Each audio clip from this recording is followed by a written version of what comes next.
ഉഗ്രം വീരം മഹാവിഷ്ണും ജ്വലന്തം സർവതോമുഖം നരസിംഹം ഭീഷണം ഭദ്രം മൃത്യുമൃത്യും നമാമ്യഹം. യോ അന്തഃപ്രവിശ്യ മമ വാചമിമാം പ്രസുപ്താം സഞ്ജീവയത്യഖിലശക്തിധരസ്വധാംനാ അന്യാംശ്ച ഹസ്തചരണശ്രവണത്വഗാദീൻ പ്രാണാൻ നമോ ഭഗവതേ പുരുഷായ തുഭ്യം. ഗോവിന്ദനാമ സങ്കീർത്തനം. ഗോവിന്ദ ഗോവിന്ദ. ശ്രീമദ് ഭാഗവതം അതിലെ സപ്തമസ്കന്ധം ആരംഭിക്കുകയാണ്. സപ്തമസ്കന്ധത്തിൻ്റെ ലക്ഷണം കർമ്മവാസന എന്നാണ്. ഊതയഃ കർമ്മവാസന. ഊതി എന്ന് പറഞ്ഞ അർത്ഥം സംസ്കൃതത്തിൽ കർമ്മവാസന എന്നാണ്. കർമ്മവാസനയെ പറ്റി പ്രതിപാദിക്കുകയാണ്. അതിൽ നരസിംഹാവതാരം ശരിക്കും പറഞ്ഞാൽ പ്രധാനം എന്താ ചോദിച്ചാൽ പ്രഹ്ലാദൻ്റെ ചരിത്രം.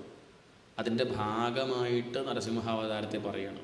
പ്രധാന നരസിംഹാവതാരമല്ല, പ്രഹ്ലാദൻ്റെ കഥയാണ്. പ്രഹ്ലാദൻ്റെ കഥ വർണ്ണിച്ച് വരുമ്പം ഭഗവാന്റെ ആ കാരുണ്യം കാണിക്കുന്നു. നരസിംഹമായിട്ട് ഭഗവാൻ അവതരിച്ച് ഹിരണ്യകശിപുവിനെ ഇല്ലാണ്ടിയാക്കുകയാണ്. ഭാഗവതത്തിൽ ആദ്യത്തെ ദിവസത്തെ കഥ അവസാനം വർണ്ണിക്കുന്നത് വരാഹാവതാരമാണ്. ഹിരണ്യാക്ഷനെ ഇല്ലാണ്ടിയാക്കി വരാഹാവതാരമായിട്ട് വന്നിട്ട് ഭഗവാൻ ഹിരണ്യാക്ഷൻ ഹിരണ്യകശിപു എന്നൊക്കെ പറയുമ്പോൾ അത് കഥാരൂപത്തിൽ പറയുകയാണെങ്കിലും നല്ലോണം ശ്രദ്ധിച്ചാൽ മനസ്സിലാവും ഇതൊക്കെ നമ്മുടെ കഥ പറയണം. ഹിരണ്യാക്ഷൻ ഹിരണ്യകശിപു. ഹിരണ്യാക്ഷൻ എന്ന് പറഞ്ഞാൽ മമത എന്നാണ് അർത്ഥം, മമത. ഹിരണ്യകശിപു എന്ന് പറഞ്ഞാൽ അഹന്ത. അഹന്തയും മമതയും ഇതാണ് വർണ്ണിക്കുന്നത്. ഹിരണ്യാക്ഷൻ്റെ കഥ പറഞ്ഞ സമയത്ത് പറഞ്ഞു എൻ്റെ ഭൂമി പറഞ്ഞ് ഭൂമിയെ തൻ്റെ നാട്ടിലേക്ക് കൊണ്ടുപോകേണ്ടായത്. അപ്പോഴാണ് വരാഹായിട്ട് വന്ന് ഭഗവാൻ ആ ഹിരണ്യാക്ഷനെ വധിച്ചു, ഭൂമിയെ സമാധാനിപ്പിച്ചു. ഹിരണ്യാക്ഷൻ എന്ന് പറഞ്ഞ പദത്തിൻ്റെ അർത്ഥം നോക്കിയാൽ മനസ്സിലാവും. ഹിരണ്യത്തിൽ കണ്ണുവെച്ചവൻ. ഹിരണ്യം എന്ന് പറഞ്ഞാൽ സ്വർണം. സ്വർണത്തിൽ കണ്ണുവെച്ചവൻ എന്നാണ് അർത്ഥം. നമുക്കും കണ്ണെവിടെയാണ്? ഭാഗവതം പറയുമ്പോൾ ശ്രദ്ധിച്ചാൽ പോലെ. എന്നാലും കണ്ണങ്ങോട്ട് പോകും. എന്നാൽ എന്താ അത് കൊണ്ടുവച്ചത്? ഇനി പായസം പായസമൊന്നുമല്ല, എന്തായിരിക്കും അത്? അപ്പോൾ ഇങ്ങനെയുള്ള ഓരോ വിഷയങ്ങളിലായിരിക്കും നമ്മളുടെ ശ്രദ്ധ. വേണ്ടതിലേക്കല്ല ശ്രദ്ധ എന്നർത്ഥം. നമുക്ക് നന്മ ഉണ്ടാക്കുന്ന വിഷയത്തിലേക്കല്ല, വേണച്ചിട്ടല്ല, അത് വാസന എന്നതിൽ പറയാം. ഞാൻ നോക്കണമെന്നേ വിചാരിച്ചിട്ട് കണ്ണങ്ങോട്ട് പോയതാണ്. അതാ പറയണത്. ഉള്ളിൻ്റെ ഉള്ളിൽ എന്തുണ്ട്? ഉള്ളിൻ്റെ ഉള്ളിൽ അങ്ങനെയുള്ള താല്പര്യം, അതാണ് അങ്ങോട്ട് പോണത്. പല വിഷയങ്ങൾ വെച്ചാലും ഒരു കടയിൽ പോയാൽ എല്ലാവരും ഒന്നാണ് എടുക്കുക. അവനവന് താല്പര്യമുള്ള വിഷയത്തിലേക്ക് നമ്മളങ്ങോട്ട് ചെല്ലുകയാണ്. അതെന്താ ചോദിച്ചാൽ അങ്ങനെയാണ്. അത് വാസന എന്ന് അതിൽ പറയാം. വാസന പറഞ്ഞാൽ അനവധി കാലമായിട്ട് നമ്മൾ ചെയ്ത കർമ്മം നമ്മളുള്ളിൽ പതിഞ്ഞു പോയിട്ടുണ്ട്. അപ്പോൾ ആ വക കർമ്മങ്ങളിലേക്ക് ശ്രദ്ധ വരും. ഭാഗവതം തന്നെ കേട്ട് ശീലിച്ചൊരു വ്യക്തിയെ സംബന്ധിച്ച് സപ്താഹം ഉണ്ടെങ്കിൽ കേൾക്കാണ്ടിരിക്കാൻ പറ്റില്ല. പോയി കേൾക്കും. കുറച്ച് ചൂടത്താണെങ്കിൽ ഇതാറല്ലേ, കുറച്ച് വിഷമിച്ചിട്ടാണെങ്കിൽ കുഴപ്പമില്ല, പോകണം. അതിനോടാണ് വാസന. ഇറങ്ങുന്ന സിനിമ മുഴുവൻ കാണുന്ന ആൾക്കോ ഒരു സിനിമ ഇറങ്ങി അത് ആദ്യത്തെ ദിവസം തന്നെ കണ്ടില്ലെങ്കിൽ സമാധാനം, അയാൾക്ക് അതിനോടാണ് വാസന. അപ്പം വാസന എന്ന് പറഞ്ഞാൽ അത് നമ്മളുണ്ടാക്കുന്നത് തന്നെയാണ്, ഉണ്ടാവണതല്ല. നമ്മൾ കർമ്മം ചെയ്ത് ജഡമായ കർമ്മത്തിന് ജീവൻ വയ്ക്കുകയായി. അത്രയേ ഉള്ളൂ. അത് കുറച്ച് കാലം അങ്ങനെ ആദ്യം നമ്മൾ ജഡമാണെന്ന് വിചാരിക്കും. ഒന്നുമില്ല, അത് ഞാനങ്ങനെ ഇടയ്ക്കൊന്ന് വലിക്കുന്നേ ഉള്ളൂ, എനിക്കങ്ങനെ അതാ നിർബന്ധമൊന്നുമില്ല. ആദ്യമൊക്കെ അങ്ങനെയാണ്. ഒരു 10-30 എണ്ണം കഴിഞ്ഞാൽ അതിന് ജീവൻ വെച്ചു. പിന്നെ അത് നമ്മളെ ഭരിക്കും. അത് പറയും 4 മണിയായിട്ടോ ഒന്ന് വലിച്ചോളോ, സമയമായി. പിന്നെ നമ്മൾ തീരുമാനിക്കല്ല, അത് നമ്മളെയാണ് കഴിക്കുന്നത്, നമ്മൾ അതിനെ കഴിക്കല്ല. പിന്നെ ജഡമായ വസ്തുവിന് പോലും എന്ത് ചെയ്യും, കുറച്ച് കഴിയുമ്പം ജീവൻ വയ്ക്കുക. അതിനാണ് വാസന എന്ന് പറയാം. വേണച്ചിട്ടല്ല. അതുവരെ ഞാൻ ചിന്ത ഉണ്ടാവില്ല. സമയമാകുമ്പോൾ അങ്ങോട്ട് ഉള്ളിൽ ഒരാൾ തോന്നിപ്പിക്കുകയും അങ്ങനെ ചെയ്യുകയാണ്. അത് നമ്മളെന്നെ ഉണ്ടാക്കിയെടുത്തതാണ്. അപ്പം പ്രബലമായ ദുർവാസന ഉണ്ടെങ്കിൽ നമ്മൾ എന്ത് ചെയ്യണം? സദ്വാസന പ്രബലമാക്കണം, അതിന് ശ്രമിക്കണം. അതിനാണ് ഇപ്പോൾ ഈ ഒരു കഥ വർണ്ണിക്കുന്നത്. അതിന് തടസ്സം അഹന്തയും മമതയാണ്. മമതയെ ഇല്ലാണ്ടിയാക്കാൻ പിന്നെ എളുപ്പമാണ്. എന്താണ്? എൻ്റേത് ഇല്ലാണ്ടിയാക്കാൻ വരാഹായിട്ട് വന്നാൽ മതി, പോരായൊന്നുമില്ല. പക്ഷേ അഹന്തയെ ഇല്ലാണ്ടിയാക്കണം വെച്ചാൽ സിംഹമായിട്ട് തന്നെ വരണം. അതാണ് ഹിരണ്യകശിപുവിനെ നേരെയാക്കാനായിട്ട് ഭഗവാൻ നരസിംഹമായിട്ട് വരികയാണ്. നരസിംഹം എന്ന് പറഞ്ഞാൽ നല്ലോണം ശ്രദ്ധിച്ചാൽ മനസ്സിലാവും. നരൻ എന്ന് പറഞ്ഞാൽ മനുഷ്യൻ എന്നർത്ഥം. നരസിംഹം എന്ന് പറഞ്ഞാൽ മനുഷ്യന്മാരിലെ സിംഹം. എന്താണ്? ആ കഥയായിട്ട് പറയുമ്പോൾ അങ്ങനെ സട മുടിയൊക്കെ ആയിട്ട് വരും. ആയിക്കോട്ടെ, സംഭവിച്ചു. നരന്മാരിലെ സിംഹം എന്ന് പറഞ്ഞാൽ നരശ്രേഷ്ഠൻ എന്നൊക്കെ പറയാറില്ലേ നമ്മൾ? മനുഷ്യരിലെ സിംഹം. അത്രയ്ക്ക് ഉശിരുണ്ടെങ്കിൽ മാത്രമേ, ഇച്ഛാശക്തി ഉണ്ടെങ്കിൽ മാത്രമേ, തീവ്രമായിട്ട് നമ്മൾ ശ്രമിച്ചെങ്കിൽ മാത്രമേ നമുക്ക് എന്ത് ചെയ്യാൻ പറ്റും? നമ്മുടെ വാസനയെ ജയിക്കാൻ സാധിക്കുള്ളൂ, അഹന്തയെ ജയിക്കാൻ സാധിക്കുള്ളൂ. ഹിരണ്യാക്ഷൻ്റെ ഏട്ടനാണ് ഹിരണ്യകശിപു. ഹിരണ്യാക്ഷൻ പിന്നെയും വലിയ പ്രശ്നക്കാരനല്ല, സ്വർണത്തിനോട് മോഹമുണ്ടെന്നേ ഉള്ളൂ. ഹിരണ്യകശിപു എന്താ? ഹിരണ്യകശിപു പറഞ്ഞാൽ ഗോൾഡൻ ബ്ലാങ്കറ്റ് എന്നാണ് അർത്ഥം തന്നെ. കശിപു പറഞ്ഞാൽ കിടക്കാ പുതപ്പ് എന്നൊക്കെ അർത്ഥം. അയാളുടെ പുതപ്പൻ എന്താണ്? സ്വർണ്ണമാണ്. സ്വർണം കൊണ്ടാണ് എല്ലാം. ഇതാണ് അദ്ദേഹത്തിൻ്റെ രീതി. അപ്പം ഇതൊക്കെ കാണിക്കുന്നത് വ്യംഗ്യമായിട്ട് സൂചിപ്പിക്കുകയാണ്. അല്ലെങ്കിൽ ഈ കഥ നോക്കൂ, ഹിരണ്യാക്ഷൻ ഹിരണ്യകശിപു ഉണ്ടാകുമ്പോഴേ ഈ പേരിട്ടു എന്ന് പറഞ്ഞാൽ അത് അവരുടെ സ്വഭാവത്തിൻ്റെ പേരല്ലേ? നമ്മളാരെങ്ങനെ പേരിടുമോ? അതാണ് പുരാണങ്ങളുടെ പ്രത്യേകത. അത് അവരുടെ സ്വഭാവത്തിനനുസരിച്ച പേരാണ്ടാവുക. ഇപ്പോൾ ജനിക്കുമ്പോഴേ ഇപ്പോൾ സ്വഭാവം മനസ്സിലായിട്ടാണോ ചോദിച്ചാൽ അത് ശരിക്കുള്ള പേരല്ല. ചില ആശയങ്ങൾ നമ്മളെ ബോധിപ്പിക്കാൻ വേണ്ടിയിട്ടാണ് ഇപ്പോൾ ഈ കഥകളൊക്കെ പറയണത് എന്ന് മനസ്സിലാക്കണം എന്നർത്ഥം. കർമ്മവാസനയാണ് ഇവിടെ വിഷയം. ദിവസങ്ങൾ കഴിയും തോറും നമ്മൾ ശുദ്ധാവാനാണ് ശ്രമിക്കേണ്ടത്. എത്ര ജന്മങ്ങൾ കഴിഞ്ഞു എന്നുള്ളതിനെ പറ്റി നമുക്ക് വലിയ ധാരണയൊന്നുമില്ല. ഇനി എത്ര ഉണ്ട് എന്നുള്ളതിനെ പറ്റിയിട്ടും വലിയ ധാരണയില്ല. അതൊക്കെ ഇല്ലാണ്ടിരിക്കുന്നത് നല്ലതാണ്. നമുക്കിപ്പോൾ എന്താ ഉള്ളത് വെച്ചാൽ അതൊക്കെ നല്ലത് തന്നെയാണ്. പൂർവ്വജന്മസ്മൃതിയൊക്കെ ഉണ്ടായാലും ബുദ്ധിമുട്ടാണ്. എത്ര എണ്ണം കഴിഞ്ഞു അറിയില്ല, എത്ര എണ്ണം ഉണ്ടെന്ന് അറിയില്ല. പക്ഷേ സമാധാനമായിട്ടിരിക്കണം എന്ന് മോഹമുണ്ട്. ഉണ്ടല്ലോ, ഉണ്ട്. ഇരിക്കുമ്പോൾ സമാധാനമായിട്ടിരിക്കണം എന്നുണ്ട്. അതിനുള്ള വഴി ഞാൻ പറയാം. എന്താ അത് ഇന്നലെ ചെയ്ത കർമ്മത്തിൻ്റെ ഫലമാണ് നമ്മൾ ഇന്ന് അനുഭവിക്കുന്നതെങ്കിൽ നമുക്കതൊന്നൊന്ന് ഊഹിക്കാം. എന്ത്? ഇന്ന് ചെയ്യുന്ന കർമ്മത്തിൻ്റെ ഫലം നാളെ അനുഭവിക്കും. ഇപ്പം കുറച്ച് വിഷമം അനുഭവിക്കുകയാണെങ്കിലും സാരമില്ല, നല്ലത് ചെയ്യുക. എന്താണ്? നമ്മളെങ്ങോട്ട് പലരും വേദനിപ്പിക്കുന്നുണ്ടെങ്കിൽ നമ്മൾ അങ്ങോട്ട് എന്ത് ചെയ്യുക? നല്ലത് ചെയ്യുക. അതെന്തിനാത്? ഭാവിയിൽ നല്ലത് വേണ്ടേ? പണ്ടാരെയോ ദ്രോഹിച്ചതൊക്കെയാണ് ഇപ്പം അനുഭവിക്കുന്നത്.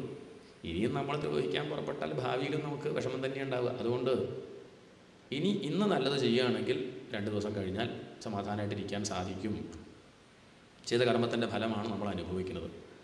ദുർവാസനകൾ കുറച്ച് കൊണ്ടുവരിക. അതിനെന്താ വഴി? ദുർവാസനകൾ കുറയ്ക്കണമെങ്കിൽ സജ്ജനങ്ങളുടെ കൂടെ ചേരുക. അതിനൊരു ഉദാഹരണം അതല്ലേ പ്രഹ്ലാദൻ. ഗർഭത്തിലിരിക്കെ തന്നെ നാരദ മഹർഷിയായിട്ടുള്ള സംഘം ഉണ്ടായില്ലേ? ഗർഭത്തിലിരിക്കെ തന്നെ എന്ന് പറഞ്ഞാൽ അർത്ഥം അത്രയും നേരത്തെ വേണമെന്നർത്ഥം. എത്ര നേരത്തെ പറ്റുമോ അത്രയും നേരത്തെ. എനിക്കത് പറ്റിയില്ല, എനിക്കിത് ഒരു 10-60 വയസ്സ് കഴിഞ്ഞിട്ടേ പറ്റുള്ളൂ. ആയിക്കോട്ടെ, അത് നേരത്തെയായിട്ട് കൂട്ടിക്കോളൂ. എന്താണ്? 90 ആയില്ലല്ലോ. അല്ലാതെ എന്ത് പറഞ്ഞാൽ സമാധാനിക്കുക? പറയാൻ സാധിക്കില്ല. വളരെ നേരത്തെ സാധിച്ച് വേണ്ട, അപ്പോൾ ഇപ്പോൾ ഉള്ളത് നേരത്തെ ഒന്ന് കൂട്ടിക്കോളും. എനിക്കത് പറ്റി 10-14 വയസ്സ്. അപ്പോൾ പറ്റുമല്ലോ, അത് നേരത്തെയായിട്ട് കണക്കാക്കുക. എത്ര നേരത്തെ സാധിക്കും അത്രയും നേരത്തെ.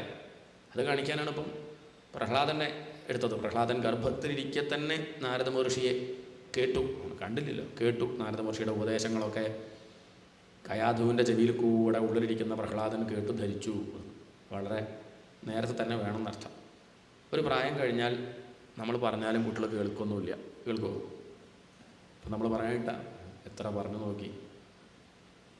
ഇനി കൂടുതൽ പറഞ്ഞാൽ അവരെന്തെങ്കിലും പറയും. പിന്നെ നമ്മൾ വരുന്നതും കൂടി ഇല്ലാണ്ടിയാവും. അതുകൊണ്ടൊന്നും പറയാണ്ട് പോകുന്നതാണ്. ഇതാണ് അവസ്ഥ. നമ്മൾ പറഞ്ഞാൽ കേട്ടോളന്നില്ല. ചെറുപ്രായത്തിൽ അങ്ങനെയല്ല. നമ്മൾ പറയണ്ട, നമ്മൾ ചെയ്യുന്നത് അവർ കേട്ട് കണ്ട് മനസ്സിലാക്കി ഇതുപോലെ ചെയ്തോളൂ. അതുകൊണ്ട് കുട്ടിക്കാലത്ത് തന്നെ വേണം ഈശ്വര വിഷയങ്ങൾ ഉള്ളിലേക്ക് എത്തിക്കാൻ. എന്താ അപ്പം അതിൻ്റെ ലാഭം എന്ന് ചോദിച്ചാൽ അവർക്ക് സമാധാനമായിട്ടിരിക്കാൻ സാധിക്കും. ഒരച്ഛനും അമ്മയ്ക്കും അല്ലെങ്കിൽ മനുഷ്യർക്ക് നമുക്ക് കൊടുക്കാൻ പറ്റിയ ഏറ്റവും വലിയ കാര്യം എന്താ? ഏതവസ്ഥയിലും തൻ്റെ മകൻ അല്ലെങ്കിൽ മകൾ സമാധാനമായിട്ടിരിക്കണം. വേണ്ടേ? വേണ്ടേ? അതല്ലേ മുഖ്യം. വേണ്ട ജോലിയുണ്ടോ, കല്യാണം കഴിഞ്ഞോ, കുട്ടിയായോ, ഡൈവേഴ്സായോ, ശമ്പളം ഉണ്ടോ, അതല്ല വിഷയം. എന്തൊക്കെ വന്നാലും മകനും മകൾക്കും ബുദ്ധിമുട്ടുണ്ടാകും. സമാധാനമായിട്ടിരിക്കാൻ പറ്റണം. അതല്ലേ മുഖ്യം. അതിനെന്ത് വേണം? അതിന് ഈ ഒരു ആധ്യാത്മിക വിദ്യ ചെറുപ്പത്തിലേക്ക് കൊടുത്തേ പറ്റൂ. അതിനർത്ഥം ഭാഗവതം മാത്രം പഠിപ്പിച്ചാൽ മതി, സ്കൂളിൽ വിടണ്ടെന്നല്ല. അത് പറഞ്ഞിട്ടില്ല. അതിൻ്റെ കൂടെ അത്ര തന്നെ പ്രാധാന്യം പോരാ, അതിനേക്കാൾ പ്രാധാന്യം ഇതിന് കൊടുക്കണം. ഇല്ലെങ്കിൽ എന്താ കുഴപ്പമെച്ചാൽ എല്ലാം ഉണ്ടാവും, പക്ഷേ ജീവിതം നേരാവണ്ണാവില്ല. ഒരു ധന്യത ഉണ്ടാവില്ല, തൃപ്തി ഉണ്ടാവില്ല. ഇന്ന് ലോകത്ത് അധികവും അങ്ങനെയാണ് കാണാറ്. ആർക്കും വലിയ സമാധാനമൊന്നുമില്ല. അങ്ങനെ ജീവിച്ചു പോകണമെന്ന് മാത്രം. ചോദിച്ചാൽ പറയും ജനിച്ചില്ലേ, ഇനി മരിക്കണവരെ ജീവിക്കുക, അത്രയേ ഉള്ളൂ. അതിലപ്പുറമൊന്നുമില്ല. എന്തായാലും ഇങ്ങനെ ഇതൊന്നും അങ്ങനെ മുഷിഞ്ഞ് ജീവിച്ചാൽ പോരാ. വളരെ സമാധാനത്തോടു കൂടി കഴിയണ്ടേ. അപ്പം അതാണ് കർമ്മവാസനയുടെ പ്രാധാന്യം. ഇവിടെ ദുർജനങ്ങളുടെ കൂടെ കൂടിയിട്ട് ഹിരണ്യകശിപു ആരായി മാറി? നമ്മൾ തന്നെയാണ് ഹിരണ്യകശിപുവും പ്രഹ്ലാദനും. നമ്മളുടെ ഒരു തലം പ്രഹ്ലാദൻ, ഒരു തലം നന്മയും തിന്മയൊക്കെ ഉള്ളിലുണ്ടേ. നമ്മൾ ഏതിൻ്റെ കൂടെ ചേരണോ ആ സ്വഭാവവും നമുക്ക്. സജ്ജനങ്ങളുടെ കൂടെ ചേർന്നാൽ നമ്മൾ നല്ല ആളായി. ദുർജനങ്ങളുടെ കൂടെ ചേർന്നാലോ ദുഷിച്ചു, അത്രയേ ഉള്ളൂ. അതുകൊണ്ട് ദുർജനങ്ങളുടെ കൂടെ കൂടിയാൽ ഹിരണ്യകശിപുവിന് പറ്റിയതുപോലെ പറ്റും. 4-5 കഷ്ണമായിട്ട് മാറി. ഇതുണ്ടായത്. പ്രഹ്ലാദനോ ഭഗവാന്റെ മടിയിലിരുന്നു ആനന്ദമായിട്ടിരിക്കാൻ സാധിച്ചു. എന്ത് വേണം തീരുമാനിക്കാം. ഇതാണ് ഈ ഒരു സ്കന്ധം കാണിച്ചു തരുന്നത്. ഹിരണ്യകശിപു ഹിരണ്യാക്ഷൻ ആരാ ചോദിച്ചാൽ നമുക്ക് മനസ്സിലാവും. ജയവിജയന്മാരാ, ഭഗവാന്റെ കാവൽക്കാരാണ്. ചെറിയൊരു അബദ്ധം പറ്റി. സനകാദികൾ ഭഗവാനെ തൊഴാൻ വന്ന സമയത്ത് അവർ തടഞ്ഞു. മനസ്സിലാക്കിയില്ല, യോഗ്യത മനസ്സിലാക്കിയില്ല. കണ്ടാൽ വലിയ കേമത്തൊന്നുമില്ല, അപ്പോൾ തടഞ്ഞു. ഭഗവാന്റെ സ്വന്തക്കാരാന്ന് അവർക്ക് അറിയില്ലായിരുന്നു, അറിയണമായിരുന്നു. എന്താണ് അതറിഞ്ഞിട്ട് മതി അവിടെയൊക്കെ കാവലായിട്ട് നിൽക്കുക, അല്ലെങ്കിൽ ആ പണിക്ക് നിൽക്കരുത്. ഇത് ശ്രദ്ധിച്ചില്ല, ഒന്നും അറിഞ്ഞില്ല. അവരുടെ വേഷം കണ്ടപ്പം വലിയ താല്പര്യം തോന്നിയില്ല, ഇഷ്ടമായില്ല, അങ്ങനെ തടഞ്ഞു. അപ്പോൾ ഉള്ളിൽ ദുർവാസന ഉള്ളതുകൊണ്ട് തടയാൻ തോന്നിയത്, അല്ലെങ്കിൽ തോന്നില്ല. എന്താണ് ഇല്ലേ, അങ്ങനെ ഒരു തോന്നലുണ്ടാവില്ല, കയറ്റി വിടാനേ തോന്നുള്ളൂ. അങ്ങനെ തോന്നിയെങ്കിൽ അർത്ഥം എന്താ, ഉള്ളിലെന്തോ ലേശം ഒരു കളങ്കം ഇരിക്കുന്നുണ്ടെന്ന് മനസ്സിലാക്കിയ സനകാദികൾ ശപിച്ചു. അവർക്ക് 3 ജന്മം വേണ്ടി വന്നു. എത്രയാ 30? 3. ഞാൻ ചോദിക്കണമെന്ന് വെച്ചാൽ നിങ്ങൾ ഉറങ്ങാണ്ടിരിക്കുകയാണ്, അല്ലാതെ ഇപ്പോൾ നിങ്ങൾ പറഞ്ഞിട്ട് ഉത്തരം കേട്ടിട്ട് അതല്ല. കാരണം ഉത്തരം പറയുമ്പോൾ നമ്മൾ ശ്രദ്ധിക്കില്ലേ, കണ്ണിങ്ങനെ പകുതി അടയുന്നത് ഞാൻ കാണും. അപ്പോൾ ഞാൻ ചോദിക്കുകയാണ്. അതുകൊണ്ട് മുഴുവൻ അടഞ്ഞപ്പോൾ ഞാൻ ഒറ്റയ്ക്കാവും. അതിനിട കൊടുക്കരുത്. അതാണ് കർമ്മ വാസന. 3 ജന്മം വേണ്ടി വന്നു ഈ ജൈവജയന്മാർക്ക്. ആദ്യത്തെ ജന്മമാണ് ആദ്യത്തെ ജന്മമാണ് ഹിരണ്യാക്ഷനും ഹിരണ്യകശിപ്പും. രണ്ടാമത്തെ ജന്മമാണ് രാവണനും കുംഭകർണനും. മൂന്നാമത്തതാണ് ശിശുപാലനും ദന്തഭക്തനും. അതോടുകൂടി അവരുടെ പ്രാരബ്ധം തീർന്നു. നമ്മളുടേത് ഇപ്പോൾ എത്ര കഴിഞ്ഞു, ഇനി എത്ര ഉണ്ട് നിശ്ചയം, തീരുന്നുണ്ടോ, ഇനി കൂടുകയാണോ, നമുക്ക് വല്ലതും അറിയോ? കണക്കൊന്നും നമുക്ക് തരുന്നില്ലല്ലോ. അങ്ങനെ കണ്ടേ തിരക്കിടില്ല. നമുക്ക് അക്കൗണ്ടിൽ എത്ര ഉണ്ട് നമുക്ക് നിശ്ചയുണ്ട്. അത് ഈ കർമ്മത്തിൻ്റെ അക്കൗണ്ട് നമുക്കറിയില്ലല്ലോ. അതിൽ ശ്രദ്ധിച്ചാൽ മനസ്സിലാവും, ഹിരണ്യാക്ഷനും ഹിരണ്യകശിപ്പുവും വളരെ മോശക്കാരാണെങ്കിലും അടുത്ത ജന്മമായപ്പോൾ അവരുടെ സ്വഭാവത്തിൽ ലേശം മാറ്റം ഉണ്ടായിട്ടുണ്ട്, കുറച്ച് ഗുണം കൂടിയിട്ടുണ്ട്. സദ്വാസന വർദ്ധിച്ചിട്ടുണ്ട്, ദുർവാസന കുറഞ്ഞിട്ടുണ്ട്. ഹിരണ്യാക്ഷൻ്റെ ഹിരണ്യകശിപ്പുവിൻ്റെ അത്ര ദുഷ്ടന്മാരല്ല രാവണനും കുംഭകർണനും വലിയൊരു അപകടം ചെയ്തിട്ടില്ല. രാവണൻ സീതയുടെ നേരെ പുറപ്പെടുക മാത്രമേ ഉണ്ടായിട്ടുള്ളൂ ഒരു അപകടം പറയാൻ. വേറെന്താ ഉള്ളത്? വേറെ ദോഷമൊന്നും പറയാൻ രാവണനെ പറ്റി പറയാനില്ല. രാവണൻ ധാരാളം പുസ്തകങ്ങൾ എഴുതിയിട്ടുണ്ട്, വലിയ പണ്ഡിതനാണ്, 10 തലമുണ്ട്, ശാസ്ത്രം പഠിച്ചാലാണ്, വലിയ ശിവഭക്തനാണ്, അതിസുന്ദരനാണ്. ഇനിന്താ വേണ്ടത്? രാവണൻ ലേശൊരു സ്വഭാവം ഉണ്ട് സ്ത്രീകളുടെ നേരെ, ആയിക്കോട്ടെ. കുംഭകർണനെ പറ്റി പറയാൻ എന്ത് കുറ്റാളുള്ളത്? കുംഭകർണൻ ഊണൊഴിക്കും, കിടന്നുറങ്ങും. നമ്മളെ കുറ്റം തന്നെ ആൾക്കുള്ളൂ. ഭാഗവതം കേട്ട് കിടന്നുറങ്ങണില്ല എന്തായാലും, നമ്മളതും കൂടി. അതുകൊണ്ട് കുംഭകർണൻ ഉപദ്രവിച്ചു ആരെങ്കിലും? എന്തിനെ പോയി? ഒന്നുമില്ല. അദ്ദേഹം അടുപ്പിച്ച് കുറച്ച് നമ്മൾ ലേശം ഉറങ്ങും. അയാൾ ഒരുമിച്ച് ഉറങ്ങും എന്നല്ലാതെ അദ്ദേഹത്തെ കൊണ്ട് അങ്ങനെ വലിയൊരു ഉപദ്രവമൊന്നും ലോകത്തിനുണ്ടായിട്ടില്ല. ചിലതൊക്കെ പറയുമ്പോൾ രാമനോട് എതിർത്ത് പറയണമുണ്ട്, വേണ്ട ഏട്ടാ വിട്ടുകൊടുത്തേക്കും, ഇനി വെറുതെ പുറപ്പെട്ട് പോകണ്ട, സംഗതി രാമൻ്റെ ഭാര്യയെ അങ്ങ് തട്ടിക്കൊണ്ടുവന്ന് ചെയ്തത് തെറ്റ്, അത് തിരിച്ചു കൊടുക്കൂ എന്നൊക്കെ പറഞ്ഞിട്ടുണ്ടാര് കുംഭകർണൻ. അപ്പം അത്ര കേമന. ഇപ്പം ഹിരണ്യാക്ഷനും ഹിരണ്യകശിപ്പുവിൽ നിന്ന് രാവണനും കുംഭകർണനും ആകുമ്പോൾ അവരുടെ സ്വഭാവം കുറച്ച് നന്നായില്ലേ? അവിടെ ചോദ്യം, നന്നായില്ലേ? ഉണ്ട്, കുറച്ച് നന്നായിട്ടുണ്ട്. അത് കഴിഞ്ഞ് അടുത്ത ജന്മം ശിശുപാലനും ദന്തഭക്തനും. അപ്പോഴേക്കും നല്ലോണം നന്നായി. ശിശുപാലനൊന്നും ഈ ഹിരണ്യാക്ഷൻ്റെ ഹിരണ്യകശിപ്പുവിൻ്റെ അത്ര ഭീകരതയില്ല. രാവണൻ്റെ കുംഭകർണൻ്റെ അത്ര ഭീകരത ഉണ്ടോ? ശിശുപാലനും ദന്തഭക്തനും കാണുമ്പോൾ നമുക്ക് തോന്നുന്നുണ്ടോ? വലിയ വിഷമം തോന്നുന്നുണ്ടോ? ഈ കഥയൊക്കെ കേൾക്കുമ്പോൾ ഒന്നുമില്ല. ശിശുപാലനൊക്കെ പാവം, കുറച്ച് ചീത്ത വിളിക്കാൻ മാത്രമേ ഉണ്ടായുള്ളൂ. ദന്തഭക്തനും അങ്ങനെയൊക്കെ തന്നെ. അധികം വിസ്തരിക്കണമെന്നെ ഭാഗവതത്തിൽ ഇവരുടെ കഥയൊന്നും. എന്ന് പറഞ്ഞ അർത്ഥം, ജന്മങ്ങൾ കഴിയും തോറും അവരുടെ ഉള്ളിലുള്ള ദുർവാസന കുറയുന്നുണ്ട്, സദ്വാസന വളരുന്നുണ്ട്. നമ്മളും പണ്ട് ഹിരണ്യാക്ഷനും ഹിരണ്യകശിപ്പുവായിരുന്നു, ഇപ്പം നമ്മൾ ശിശുപാലനും ദന്തഭക്തനും പോലെ അയ്യോ ആണ് ചോദ്യം. അല്ലെങ്കിൽ ഹിരണ്യാക്ഷൻ ഹിരണ്യകശിപ്പുവിനേക്കാൾ ഭീകരായോ? ഇന്നലേക്കാൾ നന്നാവണം ഇന്നത്തേക്കാൾ നന്നാവണം നാളെ, അതാ വേണ്ടത്. പക്ഷേ സംഭവിക്കുന്നത് ഇന്നത്തേക്കാൾ അപകടം ഇന്നത്തേക്കാൾ അപകടം നാളെ. ഇങ്ങനെ ദുർവാസന വർദ്ധിക്കുകയാണെങ്കിൽ അത് വിഷമം. സദ്വാസന വളർത്താനാണ് ഈ വക ശാസ്ത്രങ്ങളൊക്കെ ശ്രവിക്കുന്നത്, കേൾക്കുന്നത്. എല്ലാ കർമ്മത്തിൻ്റെയും ഉദ്ദേശം എന്താ? സദ്വാസന വളർത്തുക, ചിത്തശുദ്ധി, ഹൃദയം ശുദ്ധമാക്കുക. അതാണ് ഉദ്ദേശം. അതിനാണ് എല്ലാ സാധനങ്ങളും, എല്ലാ യോഗങ്ങളും. ഇവിടെ പരീക്ഷത്തിൻ്റെ ഒരു ചോദ്യമാണ്, എന്തൊക്കെ പറഞ്ഞാലും ഭഗവാന്റെ കഥകൾ ഇങ്ങനെ കേൾക്കുമ്പം ദേവന്മാരുടെ കൂടെ എങ്ങനെ നിൽക്കുക, അസുരന്മാരുടെ ഒരു വിരോധമുള്ളതുപോലെ തോന്നുക. ശരിക്കും അങ്ങനെയാണോ? ശ്രീശു പറഞ്ഞു അങ്ങനെയല്ല. അങ്ങ് ഈ കഥ കേട്ടില്ലേ? അസുരക്കുട്ടി പ്രഹ്ലാദൻ ഭഗവാന്റെ മടിയിലിരുന്നിട്ടുണ്ടല്ലോ. പ്രഹ്ലാദൻ ആരാ? ദേവന്മാരുടെ ഉണ്ണിയാണോ? അസുരക്കുട്ടിയല്ലേ? ആ പ്രഹ്ലാദന് വേണ്ടിയല്ലേ ഭഗവാൻ നരസിംഹമായിട്ട് അവതരിച്ചത്. അതെന്താ അങ്ങ് കാണാത്തത്? അപ്പോൾ ദേവന്മാരെ മാത്രമല്ല അസുരന്മാരെയും ഭഗവാൻ അനുഗ്രഹിക്കുന്നുണ്ട്. കർമ്മത്തിൻ്റെ ഫലം ഭഗവാൻ കൊടുക്കുന്നു. ഭഗവാൻ ആരോടും എന്തില്ല? ഭഗവാൻ ആരോടും പക്ഷപാതമില്ല. ചെയ്ത കർമ്മത്തിൻ്റെ ഫലം കൊടുക്കുക. കർമ്മഫലദാതാവാണ് ഭഗവാൻ. ഏതുപോലെ ചോദിച്ചാൽ മരത്തിൻ്റെ ചോട്ടിൽ പോയിരുന്നാൽ നമുക്ക് തണൽ കിട്ടും, ഇല്ലേ? ഇല്ലേ? ഇല്ല. അച്ഛൻ മരത്തിൻ്റെ ചോട്ടിൽ പോയിരുന്നില്ല, മകൻ മരത്തിൻ്റെ ചോട്ടിൽ പോയിരുന്നു. ആർക്കാ മരം തണൽ കൊടുക്കുക? അച്ഛനോ? മകനെ തണൽ കൊടുക്കുക. മകനെ ഇരുന്നിട്ടുള്ളൂ. നമ്മൾ പറയണം അയാളുടെ അച്ഛനല്ലേ, ഒന്ന് കൊടുത്തൂടെ ആ മരത്തിന് ലേശം തണൽ? മരം പറയും എനിക്ക് മോഹൻയായിട്ടല്ല, അയാളൊന്ന് വന്നിരിക്കട്ടെ. എന്താണ്? എൻ്റെ അടുത്തിരിക്കാണ്ട് എനിക്ക് അങ്ങോട്ട് പോയിട്ട് കൊടുക്കാൻ പറ്റുമോ? അദ്ദേഹത്തിന് കാലുമുണ്ട്, നടന്നു വരാം, അദ്ദേഹത്തിന് പറ്റും. ഇതുപോലെ ഭഗവാനും പറയുക, ഞാൻ കൊടുക്കുന്നുണ്ട് തണൽ, പക്ഷേ എന്നെ ആശ്രയിക്കുന്നില്ലെങ്കിൽ എനിക്ക് എന്ത് ചെയ്യാൻ പറ്റും? ഇവിടെ ഗ്രന്ഥങ്ങളുണ്ട്, ഭാഗവതമുണ്ട്, ഋഷിമാരുണ്ട്, അല്ലെങ്കിൽ ശാസ്ത്രങ്ങൾ എഴുതി വെച്ചിട്ടുണ്ട്. ഇത് ഏതെങ്കിലും ഒന്ന് വായിച്ചു നോക്കാൻ വലിയ ബുദ്ധിമുട്ടൊന്നുമില്ലല്ലോ. നമ്മളിങ്ങനെ ഇരിക്കുക, ഒന്നും കാണുന്നില്ല, ഇരുട്ടാന്ന്. ഭഗവാൻ പറഞ്ഞു ഒന്ന് കണ്ണു തുറന്നാൽ പോരെ. ഇനിയിപ്പോൾ അതും ഞാൻ ഒന്ന് കണ്ണു തുറന്നാൽ മതി, ഇവിടെ ഇരുട്ടില്ല. അത് ചെയ്യില്ലെങ്കിൽ അതെൻ്റെ കുറ്റാണോ? ആ മരത്തിന് അച്ഛനോട് ദേഷ്യ, അതുകൊണ്ട് അച്ഛന് തണൽ കൊടുക്കണില്ല, മകന് മാത്രമേ കൊടുക്കണുള്ളൂ നമ്മൾ പറഞ്ഞാൽ എങ്ങനെ ഇരിക്കും? ഇതുപോലെയാണ്. മരം തന്നെ ആശ്രയിക്കുന്നവർക്ക് തണൽ കൊടുക്കുന്നുണ്ട്, അതേ അതിന് പറ്റുള്ളൂ. ഇതുപോലെ ഭഗവാനും ആശ്രയിക്കുന്നവർക്ക് സമാധാനം ഉണ്ടാവും. അപ്പോൾ അവർ ഭക്തന്മാരാണെങ്കിൽ പറയും ഭഗവാന്റെ കാരുണ്യം കൊണ്ട് സമാധാനമായിട്ടിരിക്കണം. ഭഗവാനിൽ നിന്ന് വിട്ടുപോകുമ്പോഴോ അവർക്ക് മനസ്സിന് സമാധാനം ഉണ്ടാവില്ല. അപ്പോൾ ചിലർ പറയും ഭഗവാൻ ഉപദ്രവിച്ചു എന്ന് പറയും. അത് വിവരമില്ലാത്തതുകൊണ്ടാണ്. എന്നാലും ഭഗവാൻ ആക്ഷേപമൊന്നുമില്ല കേട്ടോ. എന്താച്ചാ പറയാം, ഉപദ്രവിച്ചു എന്നോ നന്നാക്കിയെന്നോ എന്താച്ചാ പറയാം, അത്രയേ ഉള്ളൂ. തണുത്തിരിക്കുന്ന ഒരാൾ അഗ്നികുണ്ഡത്തിൻ്റെ അടുത്തേക്ക് പോകുമ്പോൾ ചൂട് വരും, ഇല്ലേ? അപ്പോൾ അയാൾ പറയും അഗ്നികുണ്ഡം രക്ഷിച്ചു എന്ന് പറയും. അഗ്നികുണ്ഡം രക്ഷിച്ചുവോ? വാസ്തവത്തിൽ രക്ഷിച്ചിട്ടില്ല. അഗ്നികുണ്ഡം തൻ്റെ സ്വഭാവം കാണിച്ച് അവിടെ ഇരിക്കുക മാത്രമേ ഉള്ളൂ. അതിനെ സമീപിക്കുന്ന ആൾക്ക് സമാധാനമായപ്പം അദ്ദേഹം വ്യാഖ്യാനിച്ചു എന്ത്? അഗ്നികുണ്ഡം രക്ഷിച്ചു. വിട്ടു പോകുമ്പോൾ തണുപ്പ് വന്നപ്പോൾ അയാൾ പറയാം അഗ്നികുണ്ഡം ഉപദ്രവിച്ചു പറഞ്ഞാൽ എങ്ങനെ ഉണ്ടാവും? അഗ്നികുണ്ഡം ഒന്നും ചെയ്തിട്ടില്ല. ഇതുപോലെ നമ്മളും ഭാഗവതം വായിച്ച് പഠിച്ചത് ശ്രദ്ധിക്കുകയാണെങ്കിൽ നമുക്ക് ജീവിതത്തിൽ സമാധാനം ഉണ്ടാവും. അപ്പോൾ ഇത് പറയാം ഭഗവാൻ അനുഗ്രഹിച്ചു എന്ന് പറയാം. ഇത് വായിച്ച് നോക്കാണ്ട് മടക്കി വെച്ച് ലോകവിഷയങ്ങളുടെ പിന്നാലെ ഓടിയാൽ പടുകുഴി ചെന്ന് ചാടുമ്പോൾ എന്ത് പറയാം? എന്നാലും ഗുരുവായൂരപ്പൻ എന്നെ ഈ കുഴി ചാടിക്കുന്നു ഞാൻ വിചാരിച്ചില്ല. ഭഗവാൻ ചാടിപ്പിച്ചതല്ല, അങ്ങനത്തെ ഏർപ്പാട് ഭഗവാനില്ല. അത്രയേ ഉള്ളൂ. അതാണ് താല്പര്യം. ഏതായാലും ഇവിടെ കഥ പറഞ്ഞു. പണ്ട് ഇതേ ചോദ്യം അങ്ങയുടെ പൂർവികനായിട്ടുള്ള ധർമ്മപുത്രന് ചോദിച്ചിട്ടുണ്ട് യുധിഷ്ഠിരൻ. എപ്പോഴേ ചോദിച്ചു? അത് ശിശുപാലന് ഭഗവാൻ മോക്ഷം കൊടുത്തല്ലോ. രാജസൂയം കഴിഞ്ഞു. രാജസൂയത്തിൽ ശിശുപാലന് മോക്ഷം കിട്ടി.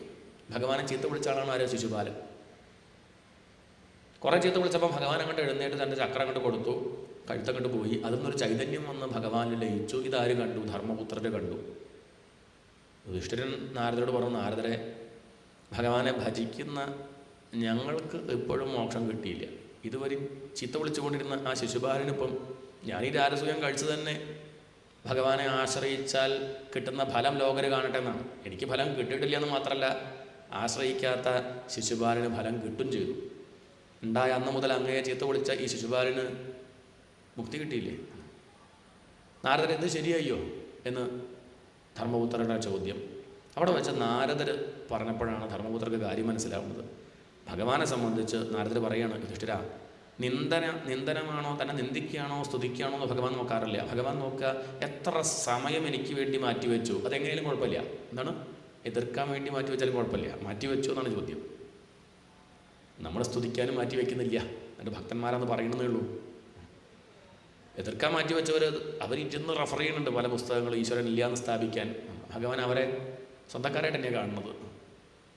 നമ്മളെയോ കാണില്ല. കാരണം നമ്മളിത് നോക്കണമെന്നില്ലല്ലോ. നമ്മൾ ഭഗവാന്റെ ആളുകളെന്ന് പറയാമെന്നല്ലാതെ നമ്മൾ എത്ര നേരം സമയം ഭഗവാന് വേണ്ടി മാറ്റിവെച്ചു. ഭഗവാന് വേണ്ടി മാറ്റിവെക്കുക പറഞ്ഞാൽ നമ്മുടെ മനസ്സ് എത്ര നേരം ഭഗവാനിൽ നിന്നു, അതാണ് ചോദ്യം. മറ്റു വിഷയങ്ങൾ ചിന്തിക്കാണ്ടിരുന്നു എന്നാൽ തന്നെ സമാധാനം ഉണ്ടാവും. ഭഗവാൻ ചിന്തിച്ചിട്ടില്ലെങ്കിൽ സാരമില്ല.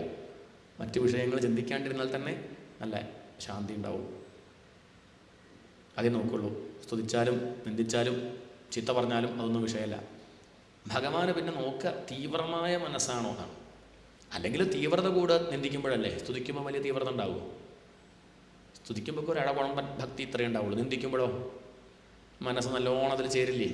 ഒരാളെ ചീത്ത പറയുമ്പോൾ നമ്മളുടെ ആവേശം എന്തായിരിക്കും? അത്രയ്ക്ക് ആവേശം ഉണ്ടാവുമോ? പുകഴ്ത്തുമ്പോൾ ഉണ്ടോ? ചീത്ത പറയുമ്പോൾ നമ്മൾ പേപ്പർ നോക്കി ചീത്ത പറയുമോ? ഉണ്ടോ?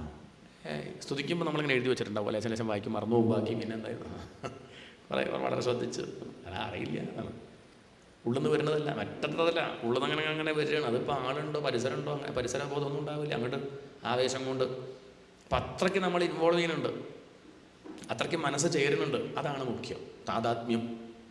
അതാണ് ഭഗവാൻ നോക്കുക എന്ന് പറഞ്ഞാൽ അർത്ഥം ചീത്ത വിളിക്കണമെന്നല്ല, ഇതൊക്കെ അർത്ഥവാദമായിട്ട് പറയുകയാണ്. പറയേണ്ട താല്പര്യം എന്താ വെച്ചാൽ നമ്മൾ ആ ചീത്ത വിളിക്കുമ്പോഴൊരു ഉത്സാഹം ഉണ്ടല്ലോ, ഈ വേണ്ടാത്ത കാര്യങ്ങൾക്ക് നമ്മൾ ചെയ്യുന്ന ഒരു ആവേശം ഉണ്ടല്ലോ, അതിൻ്റെ ഒരു 10-1 ഭഗവാനെ ഭജിക്കുമ്പോൾ ഉണ്ടാവണേ, നാമം ജപിക്കുമ്പോൾ ഒന്നും ഉണ്ടാവണേ.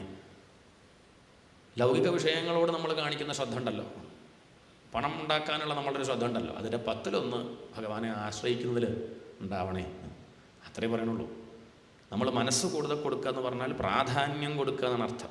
ജീവിതത്തിൽ ജോലിക്കും പഠിപ്പിനും കുട്ടിക്കും ഭാര്യയ്ക്കും ഒക്കെ കൊടുക്കുന്ന പ്രാധാന്യം അത്ര പോരാ, അത്രയെങ്കിലും ഈശ്വരനും കൊടുത്തൂടെ. ഗോപ്യഃ കാമാത് ഭയാത് കംസഃ.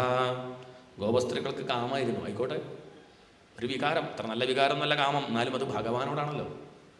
ഭഗവാൻ അതെന്ത് ചെയ്തു? തന്നോടായതുകൊണ്ട് ഭഗവാൻ അതിനെ ഒന്ന് പോളിഷ് ചെയ്തു, അതിനെ ഭക്തിയാക്കി മാറ്റി.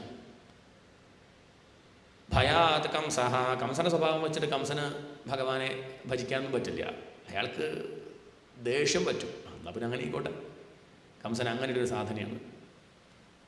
ശിശുപാലനങ്ങനെ ചീത്ത വിളിക്കുക, അതാണ് ഉത്സാഹം. എന്നാൽ അത് ഭഗവാനെ വിളിക്കട്ടെ, അതാണ് ഉണ്ടായത് എന്ന് പറഞ്ഞ് ആ പഴയ കഥ പറഞ്ഞു,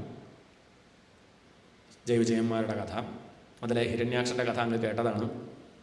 വരാഹമായിട്ട് വന്ന് ഭഗവാൻ ഹിരണ്യാക്ഷന് നേരെയാക്കി. അങ്ങ് കേൾക്കാത്ത കഥ ഹിരണ്യകശിപുവിൻ്റെ കഥ ഞാൻ പറയാം. ഹിരണ്യകശിപുവിൻ്റെ മകനാണ് പ്രഹ്ലാദൻ. ഹിരണ്യാക്ഷൻ മരിച്ചു. ഈ വാർത്ത കേട്ട് ഹിരണ്യകശിപുവിന് വിഷ്ണുവിനോട് വൈരം വർദ്ധിച്ചു. വിഷ്ണുവിനെ ഇല്ലാണ്ടിയാക്കണം എന്നാണ് ചിന്ത. അതിനായിട്ട് വരബലം മാത്രം പോരാ, കരബലം മാത്രം പോരാ, വരബലവും വേണമെന്ന് മനസ്സിലാക്കി ബ്രഹ്മദേവനെ തപസ് ചെയ്തു. ബ്രഹ്മദേവൻ ഹിരണ്യകശിപുവിൻ്റെ തപസ് കണ്ട് പ്രത്യക്ഷപ്പെട്ടു. എന്ത് വരാ വേണ്ടത് ചോദിച്ചു. അപ്പം അദ്ദേഹം പറഞ്ഞു, അങ്ങ് സൃഷ്ടിച്ച ഒന്നും എന്നെ വധിക്കരുത്. എന്താണ്? അങ്ങ് സൃഷ്ടിച്ച ഒന്നും എന്നെ വധിക്കരുത്, അതാണ് ഒന്നാമത്തെ വരം.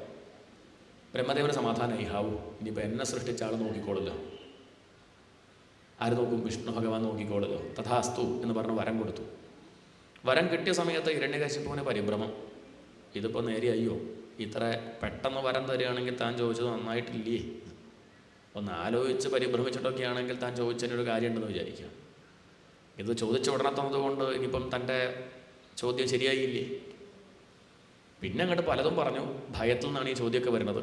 എന്നെ മനുഷ്യൻ കൊല്ലരുത്, അങ്ങനെയാവട്ടെ. പോരാ, മൃഗം കൊല്ലരുത്, അങ്ങനെയാവട്ടെ. പോരാ, ആകാശത്ത് വെച്ച് കൊല്ലരുത്, ഭൂമിയിൽ വെച്ച് കൊല്ലരുത്. അത്രയ്ക്ക് പേടി ആർക്കുണ്ട്? ഹിരണ്യകശിപുവിനുണ്ട്. അല്ലെങ്കിൽ ആരെങ്കിലും ഇങ്ങനെ വരം ചോദിക്കുമോ? നമ്മൾ ചോദിക്കാറുണ്ടോ? ആകാശത്ത് വെച്ച് മരിക്കരുത്, ഭൂമിയിൽ വെച്ച് മരിക്കരുത്, അങ്ങനെ ചോദിക്കാറില്ല. അത്രയ്ക്ക് ഭയം. എന്തൊക്കെ നേരിട്ട് എന്താ കാര്യം? ഈ ഭയം ഉണ്ടെങ്കിൽ എന്തിനു കൊള്ളും? അതാണ് ഈ കഥ കാണിച്ചിരുന്നത്. മനുഷ്യൻ കൊല്ലരുത്, മൃഗം കൊല്ലരുത്, അകത്ത് വെച്ച് കൊല്ലരുത്, പുറത്ത് വെച്ച് കൊല്ലരുത്, ആകാശത്ത് വെച്ച് കൊല്ലരുത്, ഭൂമിയിൽ വെച്ച് കൊല്ലരുത്. രാവിലെ മരിക്കാൻ പാടില്ല, രാത്രി മരിക്കാൻ പാടില്ല. സന്ധ്യയുടെ കാര്യം സൂചിപ്പിച്ചില്ല. എന്താ പറഞ്ഞാൽ എത്രയൊക്കെ നമ്മൾ പറഞ്ഞാലും ചിലതൊക്കെ വിട്ടുപോകും. അതൊക്കെ കൃത്യം നോക്കിയിട്ട് ആര് വധിക്കും? ഭഗവാൻ കൊണ്ടുപോവുകയും ചെയ്യും. അതൊക്കെ ബ്രഹ്മദേവൻ കൊടുത്തു. ഉള്ളിൽ ബ്രഹ്മദേവൻ ചിരിച്ചു. കഷ്ടം തന്നെ, ഇയാൾ ആദ്യം ചോദിച്ച വരം തന്നെയാണ് വീണ്ടും വീണ്ടും ആവർത്തിച്ചത് എന്ന് ബ്രഹ്മദേവൻ ഉള്ളിൽ ഒന്ന് ചിരിച്ചു. ഒന്നാമത്തെ വരം എന്താ? അങ്ങ് സൃഷ്ടിച്ചൊന്നും എന്നെ വധിക്കരുതെന്നാണ്. പിന്നെ ചോദിച്ചത് എന്താ? മനുഷ്യൻ കൊല്ലരുത്. മനുഷ്യനെ ആരാ സൃഷ്ടിച്ചത്? ബ്രഹ്മാവാണ്. മൃഗം കൊല്ലരുത്. മൃഗത്തെ ആരാ സൃഷ്ടിച്ചത്? ബ്രഹ്മാവാണ്. അതന്നെയാണ് വീണ്ടും ചോദിച്ചത്. ശരിക്കും പറഞ്ഞാൽ നല്ല വിഡിത്താണ് ഹിരണ്യകശിപുവിന് പറ്റിയത്. പണ്ട് പള്ളിയിൽ കപ്പ്യാർ മണിയടിച്ചില്ല. അപ്പോൾ അച്ഛൻ വന്ന് ചോദിച്ചു, എന്താ കപ്പ്യാരെ മണിയടിക്കാനും? അപ്പോൾ കപ്പ്യാർ പറഞ്ഞു, അച്ഛോ 9 കാരണങ്ങളുണ്ട്. എത്രയാ? കേട്ടില്ല. 9 കാരണങ്ങളുണ്ട് മണിയടിക്കാണ്ടിരിക്കാൻ. കേൾക്കട്ടെ. ഒന്നാമത്തെ കാരണം അച്ഛോ, മണിയില്ല. എന്താണ്? ഇനിയിപ്പോൾ 8 കാരണം കേൾക്കണോ? മണിയില്ല. ഒന്നാമത്തെ കാരണത്തിൽ തന്നെ ബാക്കിയുള്ളതൊക്കെ ഉൾപ്പെട്ടിട്ടുണ്ട്. എന്നാലും പിന്നെ അങ്ങനെ ഓരോ കാരണം പറയാൻ തന്നെയുള്ളൂ. ഇതുപോലെ ഒന്നാമത്തെ വരത്തിൽ തന്നെ എല്ലാ വരവും ഉൾപ്പെട്ടിട്ടുണ്ടെങ്കിലും വീണ്ടും വീണ്ടും അതെന്നെ ചോദിച്ചു. വരം ലബ്ധ്വാ തൃപ്തഃ. വരമൊക്കെ കിട്ടിക്കഴിഞ്ഞാൽ തൃപ്തി വേണം. പക്ഷേ തൃപ്തിയാണ് ഉണ്ടായത്, അഹങ്കാരം ഉണ്ടായത്. എല്ലാ ലോകങ്ങളും ഹിരണ്യകശിപു ഭരിക്കുന്നു. എല്ലാ ദേവന്മാരെയും തൻ്റെ കീഴിലാക്കി. ഹിരണ്യകശിപുവിൻ്റെ കൊട്ടാരത്തിൽ അരി വയ്ക്കുക, വാർക്കുക, ഇതൊക്കെയാണ് അഗ്നിദേവൻ്റെ പണി.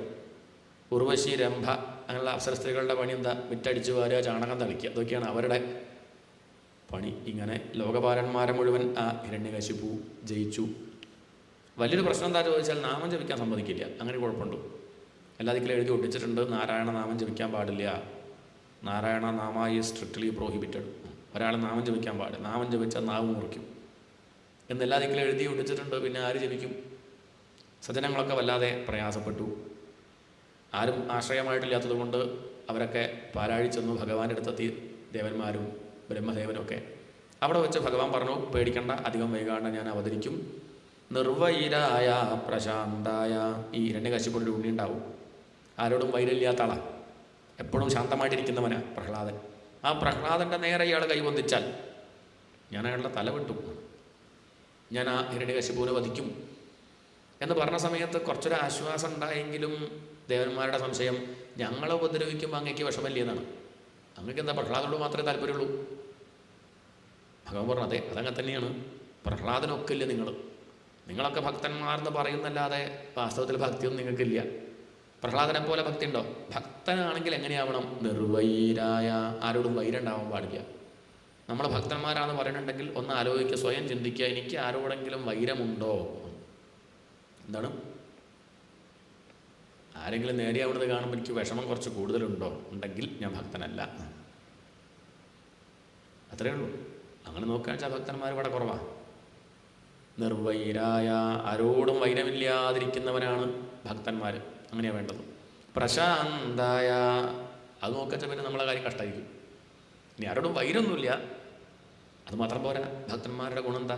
എപ്പോഴും ശാന്തി, ഏതവസ്ഥയിലും സമാധാനമായിട്ടിരിക്കാൻ സാധിക്കുക, പുഞ്ചിരിച്ചു കൊണ്ടിരിക്കുക. എന്ത് കിട്ടിയാലും അത് ഭഗവാന്റെ സങ്കല്പം. നല്ലതാണെങ്കിലും ചെറുതാണെങ്കിലും ഭഗവാൻ തരണു, സന്തോഷമായിട്ടിരിക്കുക. നാരദരെ പോലെ കുറച്ച് മുമ്പ് കഥ കേട്ടില്ലേ, അനുഗ്രഹിക്കുമ്പോഴും ശപിക്കുമ്പോഴും ഒക്കെ ഒരുപോലെ കണക്കാക്കാൻ സാധിക്കുക. എപ്പോഴും സമാധാനമായിട്ടിരിക്കുക. അങ്ങനെ നോക്കിച്ചാൽ നമ്മളൊക്കെ കഥ എന്താ?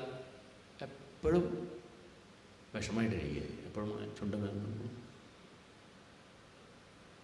എന്തെങ്കിലും പ്രശ്നമുണ്ടോ? ഒരു പ്രശ്നവുമില്ല. പ്രഷറോ ഷുഗറോ ഒന്നുമില്ല, ഒക്കെ നോർമൽ. സാമ്പത്തികമായിട്ട് ധാരാളം ഉണ്ട് അക്കൗണ്ടിൽ.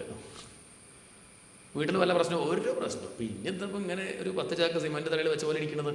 അതെങ്ങനെയാണ് ശീലിച്ചത് പണ്ട് മുതലേ? ഇങ്ങനെ ഒന്ന് സന്തോഷിച്ചൂടെ എന്നാണ്.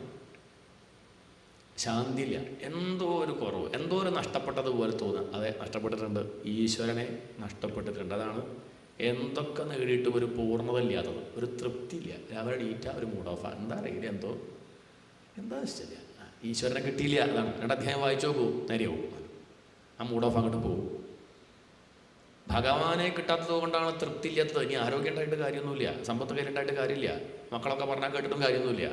ഇതൊക്കെ ഉണ്ടെങ്കിലും സമാധാനം ഉണ്ടാവില്ല ഈശ്വരനെ കിട്ടിയില്ലെങ്കിൽ. പ്രഹ്ലാദൻ്റെ ഗുണതാണ് പ്രശാന്തായ, എപ്പോഴും ശാന്തിയാണ്. അതുകൊണ്ട് ആ പ്രഹ്ലാദൻ്റെ നേരെ പുറപ്പെടുമ്പം എനിക്ക് കുറച്ചധികം വിഷമമുണ്ട്. ഏതായാലും അവരൊക്കെ തിരിച്ചുപോയി. ഹിരണ്യകശിപു കയാധുവിനെ വിവാഹം കഴിച്ചത്. 4 മക്കൾ: സംഹ്ലാദൻ, അനുഹ്ലാദൻ, ഹ്ലാദൻ, 4ാമനായി പ്രഹ്ലാദൻ. അങ്ങനെ വളർന്നു. പ്രഹ്ലാദനെ പറ്റി പറയുകയാണെങ്കിൽ ന്യസ്ത ക്രീഡനകോ ബാലഹ, കളിപ്പാട്ടങ്ങളോടൊന്നും ആ കുട്ടിക്ക് താല്പര്യമില്ല. കളിപ്പാട്ടമൊക്കെ കൊടുക്കും അച്ഛൻ, അതൊക്കെ വാങ്ങിയൊരു ഭാഗത്ത് വയ്ക്കും. അച്ഛൻ അങ്ങോട്ട് തിരിഞ്ഞാൽ വീണ്ടും കണ്ണടച്ച് നിവർന്നിരിക്കും.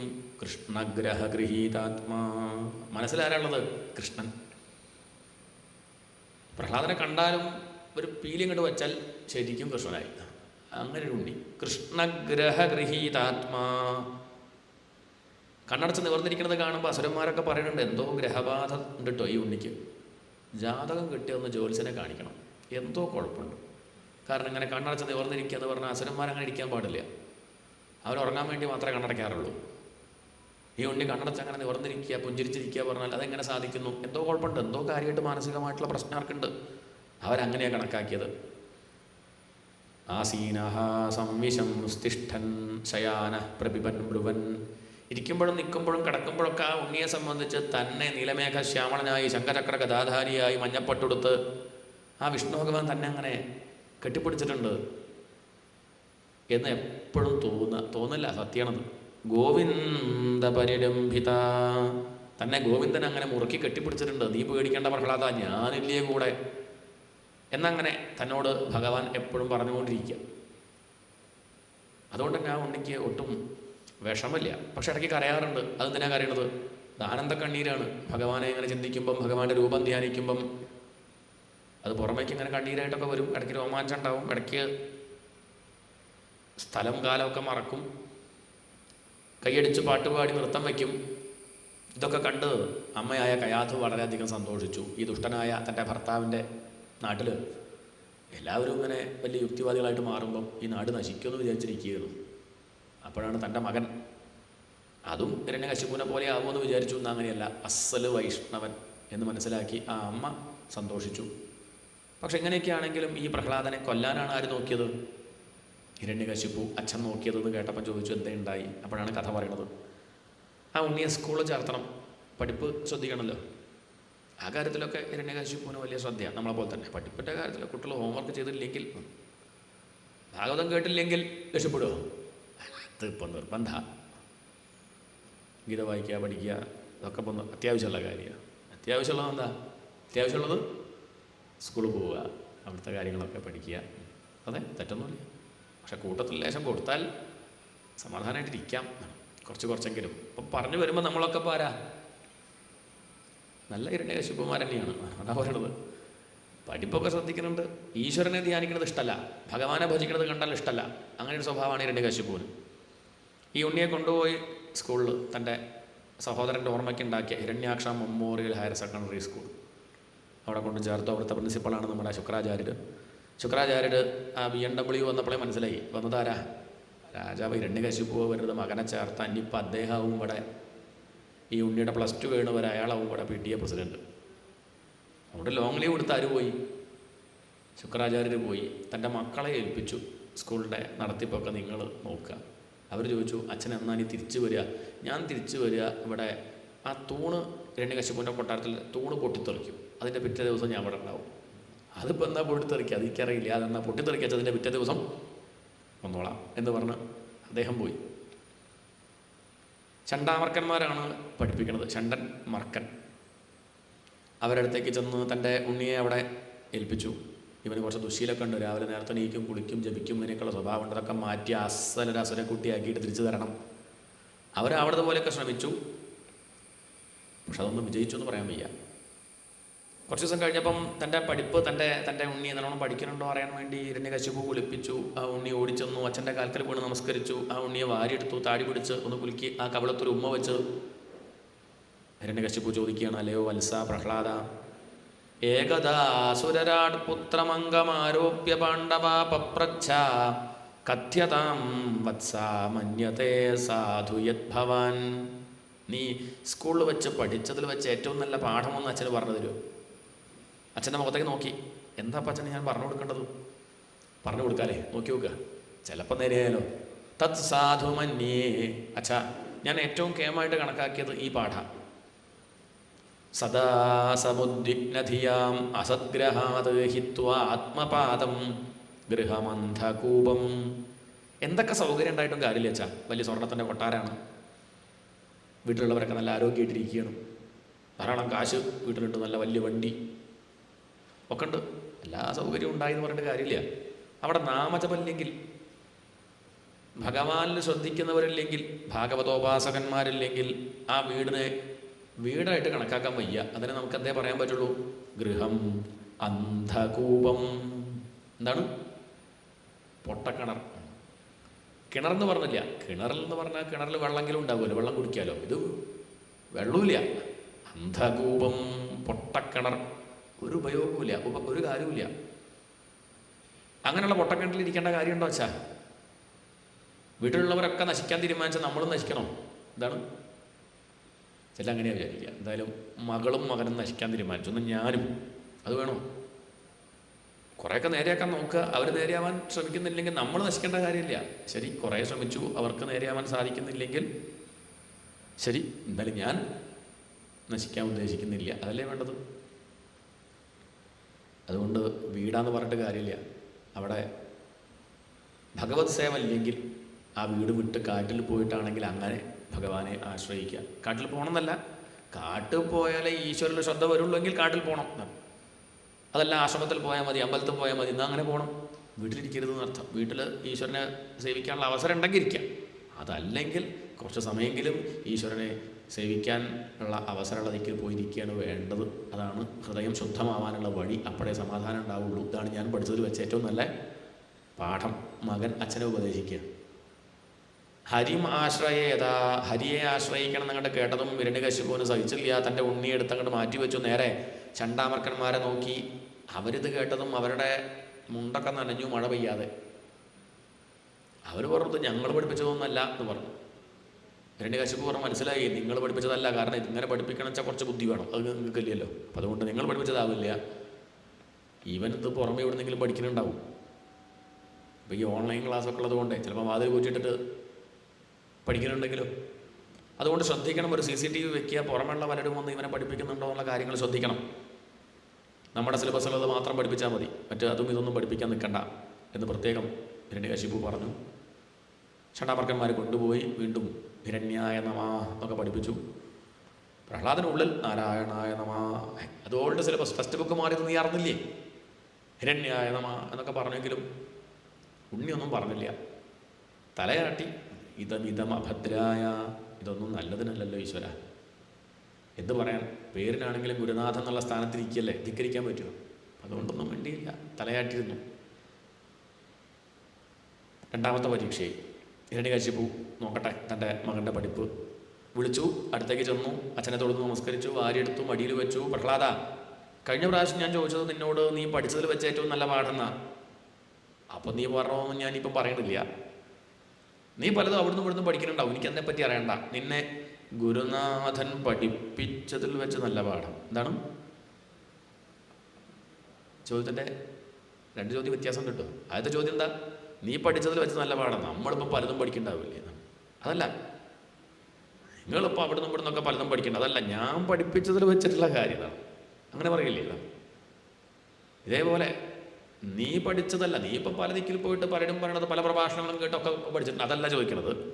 നീ അവിടുന്ന് ഇവിടുന്ന് യൂട്യൂബ് നോക്കി പഠിച്ചതും വാട്സപ്പത്തെ ക്ലാസ്സൊന്നും അല്ല പറയണത്. നീ പഠിച്ചത് എനിക്കറിയണ്ട, നിന്നെ ഗുരുനാഥൻ പഠിപ്പിച്ചതിൽ വെച്ച് എന്ന് പറഞ്ഞാൽ ഹിരണ്യകശിപു ഉദ്ദേശിക്കുന്നത് ആരെയാ? ചണ്ടാമർക്കന്മാർ പഠിപ്പിച്ചതിൽ വെച്ച്. ഗുരുനാഥൻ പഠിപ്പിച്ചതിൽ വെച്ചെന്ന് പറഞ്ഞപ്പം പ്രഹ്ലാദൻ ഓർക്കണത് ആരെയാ? തൻ്റെ ഗുരുനാഥൻ ആരാ? ചണ്ടാമർക്കന്മാരും. അതിൻ്റെയൊക്കെ മുന്നേ തനിക്കൊരു ഗുരുവിനെ കിട്ടിയിട്ടില്ലേ? താൻ ഗർഭത്തിലിരിക്കെ നാരദ മഹർഷിയെ കിട്ടിയിട്ടില്ലേ? ഇപ്പം ഗുരുനാഥൻ പഠിപ്പിച്ചതിൽ വെച്ച് നല്ല പാഠം എന്ന് പറഞ്ഞപ്പോൾ ഓ, നാരദ മഹർഷി തന്നെ പഠിപ്പിച്ച പാഠം അച്ഛൻ ചോദിക്കണത്. അച്ഛൻ ലേശം മാറ്റമൊക്കെ ഉണ്ട് കിട്ടുമോ? പണ്ടത്തെ പോലെയല്ല, കുറച്ചൊന്ന് നേരിയിട്ടുണ്ട്. തൻ്റെ കഴിഞ്ഞ ക്ലാസ് കഴിഞ്ഞപ്പോൾ അച്ഛന് കുറച്ചൊരു വ്യത്യാസം വന്നിട്ടുണ്ട്. അച്ഛൻ അന്ന് പറഞ്ഞത് എന്താ ഏറ്റവും നല്ല പാഠം ചോദിച്ചു? ഹരിയെ ആശ്രയിക്കണം എന്ന് പറഞ്ഞു. എന്താണ് ഹരിയെ ആശ്രയിക്കണം? തന്നെയാണ് ഭാഗവതം തുടങ്ങുന്നത് തന്നെ. സത്യം പരം ധീമഹി എന്ന് പറഞ്ഞാൽ ഹരിയെ ആശ്രയിക്കണം, അതിനാണ് അർത്ഥം. പരമമായ സത്യത്തെയാണ് ധ്യാനിക്കേണ്ടത്. അപ്പോൾ അടുത്ത ചോദ്യം, സത്യത്തെ ധ്യാനിക്കണം എന്ന് പറഞ്ഞിട്ട് കാര്യം ഇതിപ്പോൾ എങ്ങനെയാണെന്ന് പറയണ്ടേ? അല്ലേ? ഗുരുവായൂരപ്പനെ തൊഴ വേണ്ടത്, അതാ വേണ്ടത് പറഞ്ഞിട്ട് കാര്യമില്ല. ഇപ്പോൾ ചാലക്കുടിയിൽ നിന്ന് എങ്ങനെ ഗുരുവായൂർക്ക് പോകുക എന്നുള്ളത് പറഞ്ഞു കൊടുക്കണ്ടേ? അത് പ്രധാന, വഴി പ്രധാന. അച്ഛൻ ചോദിക്കുന്നത് ഹരിയെ ആശ്രയിക്കണം എന്ന് മനസ്സിലായി പ്രഹ്ലാദ. പക്ഷേ അതിനെങ്ങനെയപ്പോൾ അത് വേണ്ടത് എന്നാണെങ്കിൽ അത് പറഞ്ഞു കൊടുക്കാം. നമ്മളൊക്കെ നേരെയാവാൻ വേണ്ടി ഭഗവാനിലേക്ക് എത്താനുള്ള 9 സ്റ്റെപ്പ് വർണ്ണിക്കുകയാണ്. ശ്രവണം, കീർത്തനം, വിഷ്ണോഹോ സ്മരണം, പാദസേവനം, അർച്ചനം, വന്ദനം, ദാസ്യം, സഖ്യം, ആത്മനിവേദനം. ശ്രവണം ഒന്നാമത്തെ സ്റ്റെപ്പ്, ഒന്നാമത്തെ പടി. ആദ്യത്തെ പടി ശ്രവണം, ഭാഗവതം കേൾക്കുക. ഇതാണ് നമ്മളിപ്പോൾ അത് കേൾക്കുകയാണല്ലോ. അപ്പോൾ നമ്മളെവിടെ എത്തിയത്? ഒന്നാമത്തെ പടിയിൽ. ഇതിൻ്റെ മുന്നേ നമ്മൾ പലതും ചെയ്തിട്ടില്ലേ? കുറേ വഴിപാട് കഴിച്ചു, അമ്പലത്തിൽ തൊഴുതു, തീർത്ഥാടനം ചെയ്തു, പല നദികളിൽ കുളിച്ചു. ഇതൊക്കെ എന്തിനാ? ഇതൊക്കെ അത് കേൾക്കാൻ വേണ്ടി. എന്താണ്? എന്തിനാ? അതന്നെ, ഈ ഭാഗവതം ഇരുന്ന് കേൾക്കാനുള്ള ശ്രദ്ധ കിട്ടാനാണ് ഇത്രയും കാലം പല സൽക്കർമ്മങ്ങളും ചെയ്തത്. ഇതിപ്പോൾ ഒന്നാമത്തെ പടി കിട്ടുള്ളൂ. ശ്രവണം, ഈശ്വര കഥകൾ കേൾക്കുക പറഞ്ഞാൽ വെറുതെ കേൾക്കുന്നല്ല, ഉറങ്ങാതെ കേൾക്കുക, ശ്രദ്ധയോടുകൂടി കേൾക്കുക. അത് പ്രധാന. അതാണ് ശ്രവണം. കീർത്തനം, കേട്ടാൽ മാത്രം മതിയോ? ആദ്യം കേൾക്കുക, കുറച്ച് കഴിയുമ്പോൾ നമുക്കത് കീർത്തിക്കാൻ തോന്നും. കുറേ കേൾക്കുമ്പോൾ നമുക്ക് അത് പാടാൻ തോന്നും, അത് പറയാൻ തോന്നും. നമ്മളത് പാടണില്ലെങ്കിൽ ഉള്ളുന്നത് ഇങ്ങനെ സംഭവിക്കും. ഈ കേട്ട കാര്യം ഇങ്ങനെ ഉള്ളുന്നിങ്ങനെ രാത്രി കിടക്കുമ്പോഴും ഇരിക്കുമ്പോഴും നടക്കുമ്പോഴൊക്കെ ഈ കേട്ടത് ഇങ്ങനെ ഉള്ളിലിങ്ങനെ തെളിഞ്ഞു വരിക. ഇതാണ് കീർത്തനം. സ്മരണം, എപ്പോഴും ഈ ചിന്ത മാത്രം. പാദസേവനം, ഭഗവാന്റെ മഹിമകളും കേമത്തൊക്കെ കേൾക്കുന്ന സമയത്ത് ഭഗവാനെ സേവിക്കണം എന്നൊരു മോഹം. അർച്ചനം, ആദ്യം വിഗ്രഹാരാധനയാവും, പിന്നെ അങ്ങോട്ട് ചെയ്യണ കർമ്മങ്ങളൊക്കെ ഈശ്വരാരാധനയാക്കി മാറ്റുക. എല്ലാം ഈശ്വരാരാധനയാക്കണം. അതിനുവേണ്ടി തുടക്കം എന്നുള്ള മട്ടിൽ എന്ത് ചെയ്യുന്നു, ഒരു വിഗ്രഹം വെച്ച് പൂജിക്കുകയാണ്. ഇത് മാത്രമല്ല, ഈ പറയണതും ഈശ്വര പൂജ. ഇനി എന്തൊക്കെ ചെയ്യുന്നുണ്ടോ ഒക്കെ താൻ ചെയ്യുന്ന ജോലി ഈശ്വര പൂജ. അർച്ചനം, വന്ദനം, ദാസ്യം, വന്ദിക്കുക. എല്ലാവരിലുള്ളത് ഈശ്വരൻ തന്നെ കേട്ടോ. എല്ലാവർക്കും നമസ്കാരം. നമസ്കരിക്കുന്നത് ആര്യ? ഇവരിലൊക്കെ ഉള്ള ഈശ്വര ചൈതന്യത്തെ നമസ്കരിക്കുകയാണ്. ഇങ്ങനെയാണ് ലോകത്ത് കഴിയേണ്ടത്. അപ്പോഴേ ഭഗവാനെ കിട്ടുള്ളൂ. ഭഗവാനിലേക്ക് എത്തുന്ന സ്റ്റെപ്പുകളാണ് വർണ്ണിക്കണത്. ശ്രവണം, കീർത്തനം, വിഷ്ണോഹോ സ്മരണം, പാദസേവനം, അർച്ചനം, വന്ദനം, ദാസ്യം. അഹന്ത ഒട്ടുമില്ല എന്നർത്ഥം. അതാണ് ദാസ്യം. ഞാൻ ആരാ ചോദിച്ചാൽ ഞാൻ ഭഗവാന്റെ ഭക്തനാന്ന് പറയില്ല, ഞാൻ ഭഗവാന്റെ ദാസൻ. എന്താണ്? ഞാൻ ഭഗവാന്റെ പണിക്കാരൻ. അതിലാണ് അഭിമാനം. എന്താണ്? ഞാൻ ഭഗവാന്റെ പണിക്കാരൻ, ഞാൻ ഭഗവാന്റെ ദാസനാണ്. ഞാനാണ് അമ്പലമൊക്കെ ഇങ്ങനെ നോക്കി നടത്തുന്നത്. അങ്ങനെയല്ല, ഞാൻ ഭഗവാന്റെ ഒരു എളിയ ദാസൻ എന്ന് പറയാം. കാരണം അഹന്തല്ല എന്നുള്ളത് കാണിക്കണം. ദാസ്യം, സഖ്യം, അത്രയും നമ്മൾ ചെയ്താൽ ഭഗവാൻ നമ്മളെന്ത് പറയും? അതെൻ്റെ സഖാവാണ്, എൻ്റെ കൂട്ടുകാരനാണെന്ന് ഭഗവാൻ ഇങ്ങോട്ട് പറയും. ആത്മനിവേദനം, ഭഗവാനാണ് എല്ലാം പറഞ്ഞു കഴിഞ്ഞാൽ ആ ഭഗവാനും ഞാനും രണ്ടല്ല. ഞാൻ എൻ്റെ അഹന്തയെ ആർക്ക് കൊടുക്കും? ഭഗവാന് നിവേദിക്കും. എൻ്റെ ഈ അഹന്ത അങ്ങെടുത്തോളൂ. ബലി കൊടുത്തതുപോലെ. ബലി കൊടുത്തില്ലേ ആർക്ക്? വാമനമൂർത്തി വന്ന സമയത്ത് എൻ്റെതൊക്കെ എടുത്തു എന്ന് പറഞ്ഞാൽ ഹിരണ്യാക്ഷനെ എടുത്തു. ഇനി എൻ്റെ ഹിരണ്യകശിപ്പ് ഇവിടെ ബാക്കിയുണ്ട്. ഏത്? അഹന്ത. ഞാനിവിടെ ബാക്കിയുണ്ട്. അതുകൊണ്ട് എന്താ കുഴപ്പം? അതുകൊണ്ട് ഇനിയും എനിക്ക് മമത ഉണ്ടാവും. ഇപ്പോഴുള്ള സ്വത്തൊക്കെ എടുത്തു പറഞ്ഞിട്ട് കാര്യമില്ല. ഞാൻ ഇവിടെ ബാക്കിയുണ്ടെങ്കിൽ ഇനി ഞാൻ ഉണ്ടാക്കി. അതുകൊണ്ട് ഇനി ഉണ്ടാവരുത്.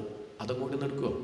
എൻ്റെ ഈ അഹന്ത കൂടി അങ്ങ് സ്വീകരിക്കുമോ? ഞാൻ അങ്ങേക്ക് തരട്ടെ എന്ന് പറഞ്ഞ് അഹന്തയെ കൂടി സമർപ്പിക്കലാണെന്ത്? ആത്മനിവേദനം. ആത്മനിവേദനം എന്ന് പറഞ്ഞാൽ തന്നെ തന്നെ സമർപ്പിക്കുക, തൻ്റെ അഹത്തെ സമർപ്പിക്കുക. അതാണ് ഭഗവാനിലേക്ക് എത്താനുള്ള വഴി. അതാണ് സന്യാസം. എന്താണ്? നമുക്ക് സന്യാസം എന്ന് ചിന്തിക്കാൻ പോലും വയ്യ. സന്യാസിമാരെയൊക്കെ ഒന്ന് കണ്ട അപ്പം തന്നെ ദേഷ്യ. സ്വാർത്ഥത ഇല്ല എന്നർത്ഥം. അവർക്കൊന്നും നേടാനില്ല, ഒന്നിനോടും ബന്ധമില്ല, ലൗകികമായ വിഷയങ്ങൾ അവർക്ക് താല്പര്യമില്ല. ആത്മനിവേദനം, ഇതാണ് ഭഗവാനിലേക്ക് എത്താനുള്ള വഴി. ആദ്യമൊക്കെ അത് കേൾക്കുമ്പോൾ ഹിരണ്യകശിപു വിചാരിച്ചു കേൾക്കണം, പറയണം, മിണ്ടണം എന്നൊക്കെ പറഞ്ഞപ്പം ഹിരണ്യകശിപുവിനെ പറ്റി കേൾക്കണം, ഹിരണ്യകശിപുവിനെ പറ്റി പാടണം എന്നൊക്കെയാണെന്ന് വിചാരിച്ചു. പിന്നെയാണ് വിഷ്ണോഹോ എന്ന് കേട്ടത്. ഭഗവാനെ പറ്റി എന്നങ്ങോട്ട് കേട്ടതും പുരികം വളഞ്ഞു, പല്ല് കടിച്ചു പിടിച്ചു, പ്രഹ്ലാദനെ പിടിച്ചങ്ങോട്ട് മാറ്റി വെച്ചു. ചണ്ടാമർക്കന്മാരെ നോക്കി, ബ്രഹ്മബന്ധോ, എന്താ നിങ്ങൾ എൻ്റെ ഉണ്ണിയെ പഠിപ്പിച്ചത്? അവർ പറഞ്ഞു ഞങ്ങൾ പഠിപ്പിച്ചതല്ല, വേറെ ആരും വന്ന് പഠിപ്പിക്കണതല്ല. ഇവൻ എവിടെ നീ ബുദ്ധി കിട്ടി ചോദിച്ചാൽ ഇതൊക്കെ ജന്മനാനുള്ളതാണ്, ഞങ്ങൾ കൂട്ടിയാൽ കൂടുതൽ ഇഷ്ടമില്ല, ഇത് മാറ്റാൻ കുറേ ശ്രമിച്ചു, പറ്റണില്ല. എന്താ ഇപ്പോൾ ഇവൻ അങ്ങനെ ചോദിച്ചാൽ ഭക്തന്മാർ അങ്ങനെയാണ്, ഭഗവാന്റെ അടുത്തേക്ക് പോവുള്ളൂ. എന്താ ചോദിച്ചാൽ ഉത്തരം എന്താ പറയുക? സദ്വാസന എന്നാണ് ഉത്തരം. ഇവൻ വരുമ്പം തന്നെ എവിടെ നോക്കിയോ എന്തൊക്കെയോ പഠിച്ചിട്ടാണ് വരുന്നത്. തന്നെ ജനിച്ചത് തന്നെ അങ്ങനെയാണ്, കുറേ പഠിച്ചും കൂടെ ജനിച്ചത്. ഒന്നും ചെയ്യാൻ പറ്റില്ല. ഇരുമ്പ് സൂചി കാന്തം വെച്ച് അതിൻ്റെ നേരെ പോവും. അതിപ്പോൾ എന്താ ചോദിച്ചാൽ അങ്ങനെ ഇരുമ്പിൻ്റെ സ്വഭാവം അത്. ഇതുപോലെ ഭക്തരുടെ സ്വഭാവമാണ് ഭഗവാന്റെ നേരെ പോവുക എന്നുള്ളത്. ഇത് മാറ്റാൻ പറ്റുമോ നിശ്ചയില്ല. അങ്ങ് തൽക്കാലം പൊരുത്തപ്പെടും. ആരായിട്ട്? പ്രഹ്ലാദനായിട്ട്. തൽക്കാലം ആ ഉണ്ണി അങ്ങനെയാ എന്ന് കരുതി ബാക്കിയുടെ വരെ ശ്രദ്ധിക്കുക. ഇവൻ അങ്ങനെ അങ്ങോട്ട് പോട്ടെ. ഹിരണ്യകശിപു പറഞ്ഞു നിങ്ങൾ അവിടെ പഠിപ്പിച്ചാൽ മതി, എന്നെ പഠിപ്പിക്കേണ്ട. എന്ത് ചെയ്യണമെന്ന് എനിക്കറിയാം. സർവൈരുപായി ഹന്തവ്യ. ഭടന്മാരെ വിളിച്ചു, ഏതുപായം സ്വീകരിച്ചിട്ടാണെങ്കിലും കുഴപ്പമില്ല, എൻ്റെ മകനെ വധിക്കാം. രാജാവിൻ്റെ മകനല്ലേന്ന് വിചാരിക്കേണ്ട, ഇങ്ങനെ ഒരുത്തന്നെ എനിക്ക് ആവശ്യമില്ല. അവർ പല ഉപായവും സ്വീകരിച്ചു, വധിക്കാൻ നോക്കിയെങ്കിലും ഒന്നും ചെയ്യാൻ ആർക്ക് പറ്റിയില്ല, ഭടന്മാർക്ക് സാധിച്ചില്ല. ഭഗവാൻ രക്ഷിക്കാൻ തീരുമാനിച്ചാൽ അവരെല്ലാണ്ടിയാക്കാൻ സാധിക്കും. ഈ ഭഗവാൻ ഇല്ലാണ്ടിയാക്കാൻ തീരുമാനിച്ചാൽ ഈ ഡോക്ടർമാരുണ്ടായിട്ടും കാര്യമൊന്നുമില്ല. അത്രയേ ഉള്ളൂ. തീയിലിട്ടു, അച്ഛാ കമ്പിളി ഉണ്ടോ, തണുക്കണമെന്ന് പറയുന്നുണ്ടായിരുന്നു പ്രഹ്ലാദൻ. വിഷം കൊടുത്തപ്പോൾ അത് പാൽപ്പായസം പോലെ കുടിച്ചു, ഒന്നും ഏൽക്കണില്ല. തന്നെ ഭഗവാന് സമർപ്പിച്ച ആളുടെ കാര്യം പിന്നെ ആരേറ്റെടുക്കും? ഭഗവാന്റെ ഡ്യൂട്ടിയാണ് പ്രഹ്ലാദനെ രക്ഷിക്കാനുള്ളത്. കാരണം തന്നെ തന്നു കഴിഞ്ഞു. ഭഗവാൻ പ്രഹ്ലാദനെ ഏറ്റെടുത്തു, ഒരു കുഴപ്പമുണ്ടായില്ല. അവസാനം പ്രഹ്ലാദനെ കാണുന്നത് തന്നെ പ്രശ്നമായിട്ട് മാറി ഹിരണ്യകശിപുവിന്. ചണ്ടാമർക്കന്മാർ പറഞ്ഞു ഞങ്ങൾ കൊണ്ടുപോയിക്കോളാം, അങ്ങ് ടെൻഷൻ അടിക്കണ്ട, ഇവനെ കാണുമ്പോൾ പ്രശ്നം ഉണ്ടെങ്കിലേ ഞങ്ങൾ കൊണ്ടുപോയിക്കോളാം എന്ന് പറഞ്ഞ് അവർ കൊണ്ടുപോയി ഗുരുകുലത്തിലെ ജയിലിലിട്ടു. കുട്ടികളൊക്കെ അടുത്ത് വന്നിട്ട് ചോദിച്ചു, പ്രഹ്ലാദ, ഈശ്വരനെ ആശ്രയിക്കേണ്ട, ഭജിക്കേണ്ട ഒന്നും ഞങ്ങൾ പറയണില്ല, പക്ഷേ ഈ ചെറുപ്രായത്തിൽ വേണമെന്നാണ് ഞങ്ങളുടെ ചോദ്യം. ഇപ്പം നമുക്ക് നല്ല കാലമല്ലേ, കളിച്ച് നടക്കേണ്ട കാലം. കുറച്ച് കഴിഞ്ഞ് ജോലിയൊക്കെ കിട്ടി, ഉദ്യോഗമൊക്കെ നല്ല ശമ്പളമൊക്കെ വാങ്ങി കല്യാണം കഴിച്ച കുട്ടികളൊക്കെ ആയിട്ട് അങ്ങനെ ഒരു പേരക്കുട്ടിയൊക്കെ ആയിട്ട് ഒരു 10-60 വയസ്സ് കഴിഞ്ഞിട്ട് പോരെ നമുക്ക് പ്രഹ്ലാദ ഭാഗവതം വായിക്കുക. ഈ ഒരു കുട്ടിക്കാലത്ത് ഒരു 5-8 വയസ്സാകുമ്പോഴേക്കും ഇങ്ങനെ പുറപ്പെടേണ്ട കാര്യമുണ്ടോ എന്ന് ആര് ചോദിക്കുകയാണ്? സമപ്രായക്കാരായ കുട്ടികൾ പ്രഹ്ലാദനോട് ചോദിക്കുകയാണ്. പ്രഹ്ലാദൻ ഒരു സമാധാനമായിട്ടിരിക്കുക, വയസ്സായിട്ടേ പാടുള്ള നിർബന്ധമുണ്ടോ? ഒരു നേരത്തെ സമാധാനമായിട്ടിരിക്കണം വലിയ വിഷമമുണ്ടോ? എല്ലാവരും ഇങ്ങനെ ടെൻഷൻ അടിച്ചിരിക്കണം എന്താ അത്ര നിർബന്ധം? അതാണ് പ്രഹ്ലാദൻ്റെ ചോദ്യം. ഈ കുട്ടികൾ ചോദിച്ചത് അവരുടെ നിഷ്കളങ്ക മനസ്സ് ആയതുകൊണ്ടാണെന്ന് മനസ്സിലാക്കിയ പ്രഹ്ലാദൻ അവരെ ഇപ്പം നേരെയാക്കാൻ നോക്കിയാൽ നേരെയാവും, കുറച്ചങ്ങോട്ട് കഴിഞ്ഞാൽ അവരും നേരെയാവില്ല എന്ന് മനസ്സിലാക്കി ഇപ്പം വേണം ഉപദേശം എന്ന് മനസ്സിലാക്കി ആ പ്രഹ്ലാദൻ ഉപദേശിക്കുകയാണ്. അതാണ് പ്രഹ്ലാദോപദേശം. കൗമാര ആചരേത് പ്രാജ്ഞ, അതാണ് 6-ാമത്തെ അധ്യായം. കൗമാര ആചരേത് പ്രാജ്ഞ, പ്രാജ്ഞന്മാർ, വിവരമുള്ളവർ, വിവേകികൾ എന്തു ചെയ്യും? ചെറുപ്രായത്തിലെ ഈശ്വരനെ അകത്താക്കും. വിവേകികളായിട്ടുള്ള അച്ഛനമ്മമാരാണെങ്കിൽ ചെറുപ്രായത്തിലെ കുട്ടികളിലേക്ക് ഈശ്വരനെ എത്തിക്കും. ഈശ്വരനെ എത്തിക്കുക പറഞ്ഞാൽ ആധ്യാത്മിക വിഷയങ്ങൾ എത്തിക്കുക. അത് കുട്ടിക്കാലത്ത് എങ്ങനെയാ വെച്ചാൽ അങ്ങനെ. കുട്ടിക്കാലത്ത് ചിലപ്പോൾ അർത്ഥം മനസ്സിലാക്കാനുള്ള കഴിവുണ്ടാവില്ല, ഉച്ചാരണ ശുദ്ധിയോടുകൂടി ചെല്ലാൻ പറ്റുണ്ടാവില്ല. വേണ്ട, എന്നാൽ ഗീത വായിക്കട്ടെ, തെറ്റിക്കോട്ടെ, സാരല്ലേ, വായിക്കട്ടെ, എന്തെങ്കിലും ഒരു സംസ്കാരം ഉണ്ടാവുമല്ലോ. എന്തായാലും അതും ഇതൊന്നല്ലല്ലോ പറയണത്. ഭാഗവതം വായിക്കുമ്പോൾ തെറ്റും, തെറ്റും, സാരല്ലേന്ന് അത്ര നേരം പരദോഷം പറയാണ്ടിരിക്കണ്ടല്ലോ. എന്താണ് അത് ഗുണല്ലേ അത്ര നേരം? അതോടെ തെറ്റുന്നതിന് കുറ്റമൊന്നും പറയണില്ല, തെറ്റിക്കോട്ടെ, കുറച്ച് ശ്രമിക്കുന്നുണ്ടല്ലോ, അതൊക്കെ തുറന്നു വെച്ച് കുറേയൊക്കെ നോക്കുന്നുണ്ടല്ലോ, അത്രയും സമയം ഇതിനു വേണ്ടി ചിലവാക്കുന്നുണ്ടല്ലോ, മതി. അതന്നെ വലിയ കാര്യം തന്നെയാണ്. മെല്ലെ മെല്ലെ കുറച്ച് ദൂരം കഴിയുമ്പം ശരിയാക്കാൻ ശ്രമിക്കും, കുറച്ചൊക്കെ ശരിയാവും. അതുകൊണ്ട് ഒരു പ്രായം കഴിഞ്ഞിട്ടല്ല, എത്ര ചെറുപ്പത്തിൽ പറ്റുമോ അത്രയും നേരത്തെ. കൗമാര ആചരേത് പ്രാജ്ഞ. ഒരു പ്രായം കഴിഞ്ഞാൽ നമുക്ക് നമ്മളെ നിയന്ത്രിക്കാനൊന്നും സാധിക്കില്ല. പറ്റുമോ? നമ്മളെ നിയന്ത്രിക്കാൻ പറ്റുന്നുണ്ടോ? എത്ര പേർക്ക് നിയന്ത്രിക്കാൻ പറ്റുന്നുണ്ട്? ഉറക്കത്തെ നിയന്ത്രിക്കാൻ എത്ര പേർക്ക് പറ്റുന്നുണ്ട്? നമ്മളോട് ചോദിച്ചിട്ടല്ല അതൊന്നും വരിക, നമുക്ക് സാധിക്കില്ല. പക്ഷെ കുട്ടിക്കാലത്ത് അങ്ങനെ ഒന്നും ഉണ്ടാവില്ല, വലിയ വലിയ ഉറക്കമൊന്നും ഉണ്ടാവില്ല. കുട്ടിക്കാലത്ത് നമുക്ക് പ്രഷർ, ഷുഗർ, കൊളസ്ട്രോളൊന്നും ഉണ്ടാവുമോ? ഒരു 10, 30, 35, 40 വയസ്സ് കഴിഞ്ഞാൽ പിന്നെ എല്ലാവരും ഷുഗർ വന്നു, ഷുഗർ പരീക്ഷത്ത് എല്ലാവരും വരും. ഷുഗറും പ്രഷറും കൊളസ്ട്രോളും എല്ലാവരും വന്ന് അവരുടേതായി മാറി. പിന്നെ ഈ ശ്രദ്ധ ഉണ്ടാവില്ല. കുട്ടിക്കാലത്താകുമ്പം അല്ലാതെ അധ്വാനിക്കാനില്ല, അനവധി കാര്യങ്ങൾ ശ്രദ്ധിക്കാനില്ല, അധികം കാശുണ്ടാക്കാനായിട്ട് ഓടി നടക്കേണ്ട കാര്യമില്ല, അതൊക്കെ രക്ഷിതാക്കൾ നോക്കിക്കോളും. നമുക്ക് അത്യാവശ്യം ശാസ്ത്രം പഠിക്കുക, ശ്രദ്ധിച്ചിരിക്കുക, അത്രയേ വേണ്ടൂ. ഒരു 10-13 വയസ്സ് കഴിഞ്ഞാൽ മാരബാണം ഏറ്റുകഴിഞ്ഞാൽ പിന്നെ ഒന്നിനും ശ്രദ്ധ ഉണ്ടാവില്ല. കാമാസക്തി വന്നാൽ പിന്നെ പറയാനുണ്ടോ? അതുകൊണ്ട് ആ വക വിഷയങ്ങളൊക്കെ അറിയണതിൻ്റെ മുമ്പ് ആരകത്തെത്തണം? ഈശ്വരനകത്തെത്തണം. പ്രത്യേകിച്ച് ഇനിയുള്ള കാലത്ത് വലിയ പ്രയാസമാണ്. മൊബൈലൊക്കെ കൂടുതൽ ഉള്ളതുകൊണ്ട്, സോഷ്യൽ മീഡിയ ഒക്കെ ഉള്ളതുകൊണ്ട് കുട്ടികളൊക്കെ ജനിക്കുന്നത് തന്നെ മൊബൈൽ കൈ പിടിച്ചിട്ടാണ്, ഒരു രക്ഷയില്ല. എന്നാൽ ഇതൊക്കെ കണ്ടുപിടിച്ചവരുടെ വീട് നോക്കിയാൽ അവിടെ മൊബൈലേ ഉണ്ടാവില്ല, കമ്പ്യൂട്ടറേ ഇല്ല. അവർക്ക് ഇതിൻ്റെ ദോഷം നല്ലപോലെ അറിയാം.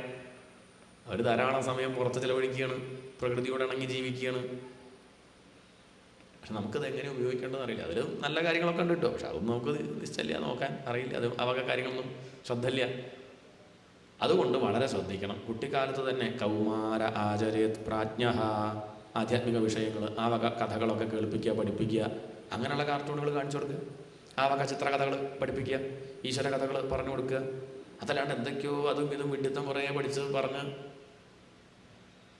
അത് മാറ്റി സിനിമാ കഥയ്ക്ക് പകരം ഇങ്ങനെയുള്ള കഥകൾ, ഭാഗവതവും മഹാഭാരതവും എത്ര കഥകളുണ്ട്. എന്തെങ്കിലും ഒരു ഗുണപാഠം ഉണ്ടാവണം. അത് കേട്ടാൽ എന്തെങ്കിലും ഒരു ഗുണം കുട്ടിയിലുണ്ടാവണം. അല്ലാതെ വെറുതെ നേരം കളയാനില്ല. കുറേ എന്തൊക്കെയോ കേട്ടു, കുറേ പഠിച്ചു, അത് പഠിക്കും തോറും ദുർവാസന വളരുകയാണെങ്കിൽ എന്താ കാര്യം? ഇപ്പോഴുള്ള അധിക കഥകളും അങ്ങനെയാണ്. അധിക ഗെയിമുകൾ നോക്കിക്കഴിഞ്ഞാൽ കാണാം, അതൊക്കെ തോക്കെടുത്ത് വെടിവെക്കുന്നു, കഴുത്തറക്കുന്നു, മുറിക്കുന്നു. ഇത് കണ്ടിട്ടാണ് കുട്ടികൾ വരുന്നത്. അടുത്തേക്ക് പോകാൻ നമുക്ക് പേടി. പണ്ടൊക്കെ കുട്ടികളെ കാണുമ്പോൾ നമുക്കൊരു വാത്സല്യം തോന്നുക. ഇന്നിപ്പോൾ അതല്ല. ഇപ്പോൾ അടുത്ത് പോയി എന്താ വായെന്ന് വരിക നിശ്ചയില്ല, അവരെന്തൊക്കെ ചെയ്യുന്നു പറയാൻ പറ്റില്ല. കാരണം അങ്ങനെയാണ് അകത്തേക്ക് വരുന്ന സാധനങ്ങളൊക്കെ. അതുകൊണ്ട് കുട്ടിക്കാലത്തെ വേണം ശരിയാക്കാൻ. കൗമാര ആചരേത് പ്രാജ്ഞ ധർമാൻ ഭാഗവതാനിഹ. അത് മനസ്സിലാക്കിയിട്ടാണ് ഇസ്ലാം മതസ്ഥരൊക്കെ കണ്ടില്ലേ, അവരൊക്കെ കുട്ടിക്കാലത്തെ മദ്രസ പഠനം, സ്കൂളിൽ പോയില്ലെങ്കിൽ സാരമില്ല, അതിലവരെ സമ്മതിക്കുന്നത് വേണം. കാരണം അവർക്ക് അവരുടെ ആ സംസ്കാരത്തോടെ അവർക്ക് എന്തുണ്ട്, കൂറുണ്ട്. അത് പഠിപ്പിച്ചേ പറ്റൂ, ആ നിർബന്ധം അവർക്കുണ്ട്. നമ്മൾ പിന്നെ പോകാണ്ട കുറേ ശ്രമിക്കുക, അമ്പലത്തിൽ പോകാണ്ടിരിക്കാൻ വേണ്ടി കുട്ടികളെ അതൊന്നും അമ്പലത്തിൽ ഞാനും ഇങ്ങനെ അമ്പലത്തിൽ പോയി ഇങ്ങനെയായി, ഇനി കുട്ടി എന്തായാലും അങ്ങനെ ആവണ്ട, കുരു തൊടണ്ട, അമ്പലത്തിൽ പോകണ്ട. അതാണ് വിഷയം. കൗമാര ആചരേത് പ്രാജ്ഞ, തൻ്റെ പൈതൃകത്തോട് സംസ്കാരത്തോടൊക്കെ അഭിമാനമുള്ളവരാക്കി വളർത്തണം എന്നാണ്.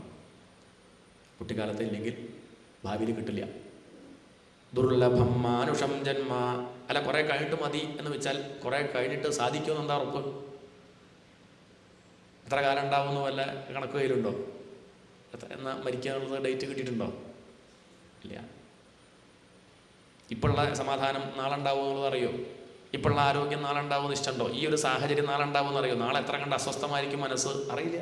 നമ്മൾ വിചാരിക്കുകയാണ് നാളെ ആവാം, മറ്റന്നാളാവാം, അടുത്ത വർഷം ആവാം എന്തായാലും എന്നൊക്കെ. അടുത്ത വർഷം നമ്മളുണ്ടാവും. ഇനി ഉണ്ടെങ്കിൽ തന്നെ ഈ വക വിഷയങ്ങൾ ചിന്തിക്കാനുള്ള മനസ്ഥിതി ആ സമയത്ത് ഉണ്ടാവും, ഒന്നും അറിയില്ല. ദുർലഭമാണ് ഈ മനുഷ്യജന്മം. അത് കിട്ടി എന്നുള്ളത് സത്യം. അത് വേണ്ടതുപോലെ ഉപയോഗിച്ചില്ലെങ്കിൽ നഷ്ടപ്പെടുക. ഇത് ഈ മറ്റു മൃഗങ്ങളെ പോലെ തന്നെ ഉപയോഗിച്ചാൽ മതിയോ ഈ ജന്മം കിട്ടിയിട്ട്? നായയും പൂച്ചയും ഒക്കെ എന്ത് ചെയ്യണോ അതന്നെ ചെയ്ത് കഴിഞ്ഞാൽ മതിയോ? മനുഷ്യന് മാത്രം സാധിക്കുന്ന കാര്യമല്ല ഈശ്വരനെ അറിയാമെന്നുള്ളത്, ആനന്ദമായിട്ടിരിക്കുക എന്നുള്ളത്. അതിന് ശ്രമിക്കണ്ടേ? അത് വേണ്ടേ? അതാണ് ചോദ്യം. സുഖമൈന്ദ്രിയകം ദൈത്യ ദേഹയോഗേന ദേഹിനാം സർവത്ര ലഭ്യതേ ദേവാത് യഥാ ദുഃഖമയത്നതഃ. ഈ സുഖവും ദുഃഖവും മാറി മാറി വരുന്ന കാര്യങ്ങളൊക്കെ ഒന്ന് ശ്രദ്ധിച്ച് അവനവനെ തന്നെ ഏകാന്തത്തിലിരുന്ന് നിരീക്ഷിച്ച് തനിക്ക് എത്ര കാലം ഉണ്ടെന്നൊക്കെ ഒന്ന് ചിന്തിക്കുക. ആകെ 100 വയസ്സ് വരെ ഒരു മനുഷ്യൻ ജീവിക്കുള്ളൂ. അതിലെ ആദ്യത്തെ 10 വയസ്സൊന്നും ഓർമ്മയില്ല. 10-50 വയസ്സ് കഴിഞ്ഞാൽ പിന്നുള്ള കാര്യം ഓർമ്മയില്ല. 100 വയസ്സ് വരെ ജീവിക്കുന്നുണ്ടെങ്കിൽ 50 വയസ്സ് ഉറങ്ങിപ്പോവും. 12 മണിക്കൂർ രാത്രിയാണ് ഉറക്കാണ്, പകല് ഉറങ്ങുക വേറെ. അപ്പോൾ എത്ര ഉറങ്ങി? പകുതി മുക്കാൽ ഉറങ്ങി തന്നെ തീർന്നു. കുട്ടിക്കാലത്തൊക്കെ പല വിഷയങ്ങളുടെ പിന്നാലെ അങ്ങനെ പോയി. പ്രായമായി കഴിഞ്ഞാൽ അൽഷിമേഴ്സ്, ഓർമ്മയില്ല, പറഞ്ഞത് തന്നെ പറയുക, എന്തൊക്കെയോ വിളിച്ച് പറയുക, ഇങ്ങനെയുള്ള സോഡിയം കുറഞ്ഞു, അത് അങ്ങനെ ആകെ പ്രശ്നമാണ്. ആകെ ഉള്ള സമയം 10-20 വർഷം, അത് അതന്നെ ഇല്ല, 5-8 വർഷം മാത്രമേ ഉണ്ടാവുള്ളൂ. ആ സമയമാവട്ടെ കുടുംബപോഷായ, തൻ്റെ പത്നിയെ പോഷിപ്പിച്ചും കുട്ടികളെ നോക്കിയും അങ്ങനെ അങ്ങോട്ട് കഴിഞ്ഞു. കുടുംബപോഷായ മിയൻ നിജായുഹു, തൻ്റെ ആയുസ് മുഴുവൻ കുടുംബത്തിന് എന്ന് പറഞ്ഞ് മാറ്റിവെച്ച് നിർവിദ്യതേന സ്വകുടുംബരാമ, അങ്ങനെ കുടുംബരാമനായിട്ട്, കുടുംബരാമൻ എന്ന് പറഞ്ഞാൽ പോരാ, കുടുംബ കുഞ്ചിരാമൻ ആയിട്ട് അങ്ങനെ. ചോദിച്ചാൽ ഇങ്ങനെ വലിയ ന്യായമൊക്കെ പറയട്ടോ, ഭഗവാനെ ഭജിക്കണമെന്ന് മോഹനായിട്ടല്ല തിരുമേനി, മോഹനായിട്ടല്ല, ഇടവേണ്ടേ? എല്ലാവർക്കും 24 മണിക്കൂറാണ് അല്ലേ? അയാൾക്ക് മാത്രം എന്താ കുറവാ? അല്ല.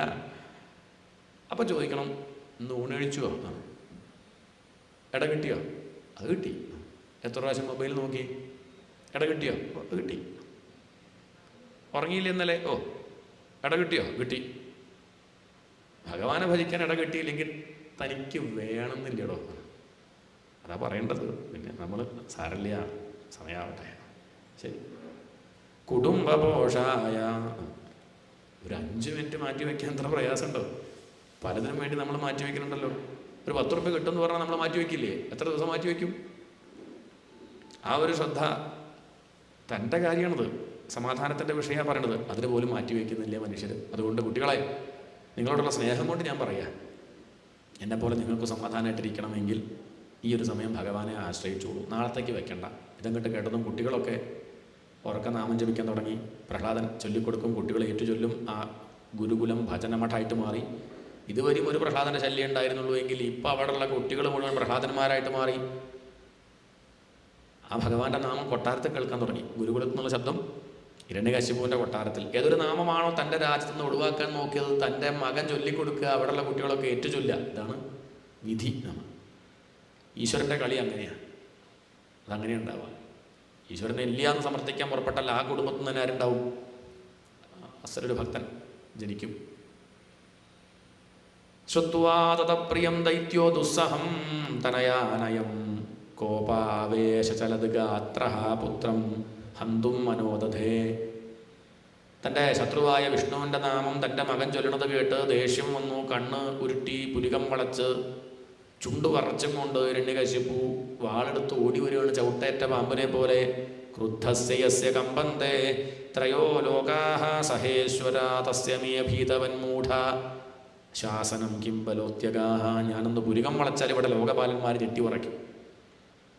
അങ്ങനെ ഇരിക്കെ എൻ്റെ മുന്നിൽ നീ ഇങ്ങനെ നിവർന്ന് നിൽക്കണമെങ്കിൽ നിന്റെ പിന്നിൽ ഏതോ ഒരു മായാവി കളിക്കുന്നുണ്ട്. ഹേ ദുർവിനീത, എടാ വിനയമില്ലാത്തവനെ, മന്ദാത്മൻ കുലഭേദകര, എൻ്റെ കുലത്തെ നശിപ്പിക്കാനായിട്ട് ജനിച്ചവനെ, അഥമാ ആരടാ നിന്റെ ബലം എന്ന് ഹിരണ്യകശിപു അലറി വിളിച്ചുകൊണ്ട് ചോദിക്കുക.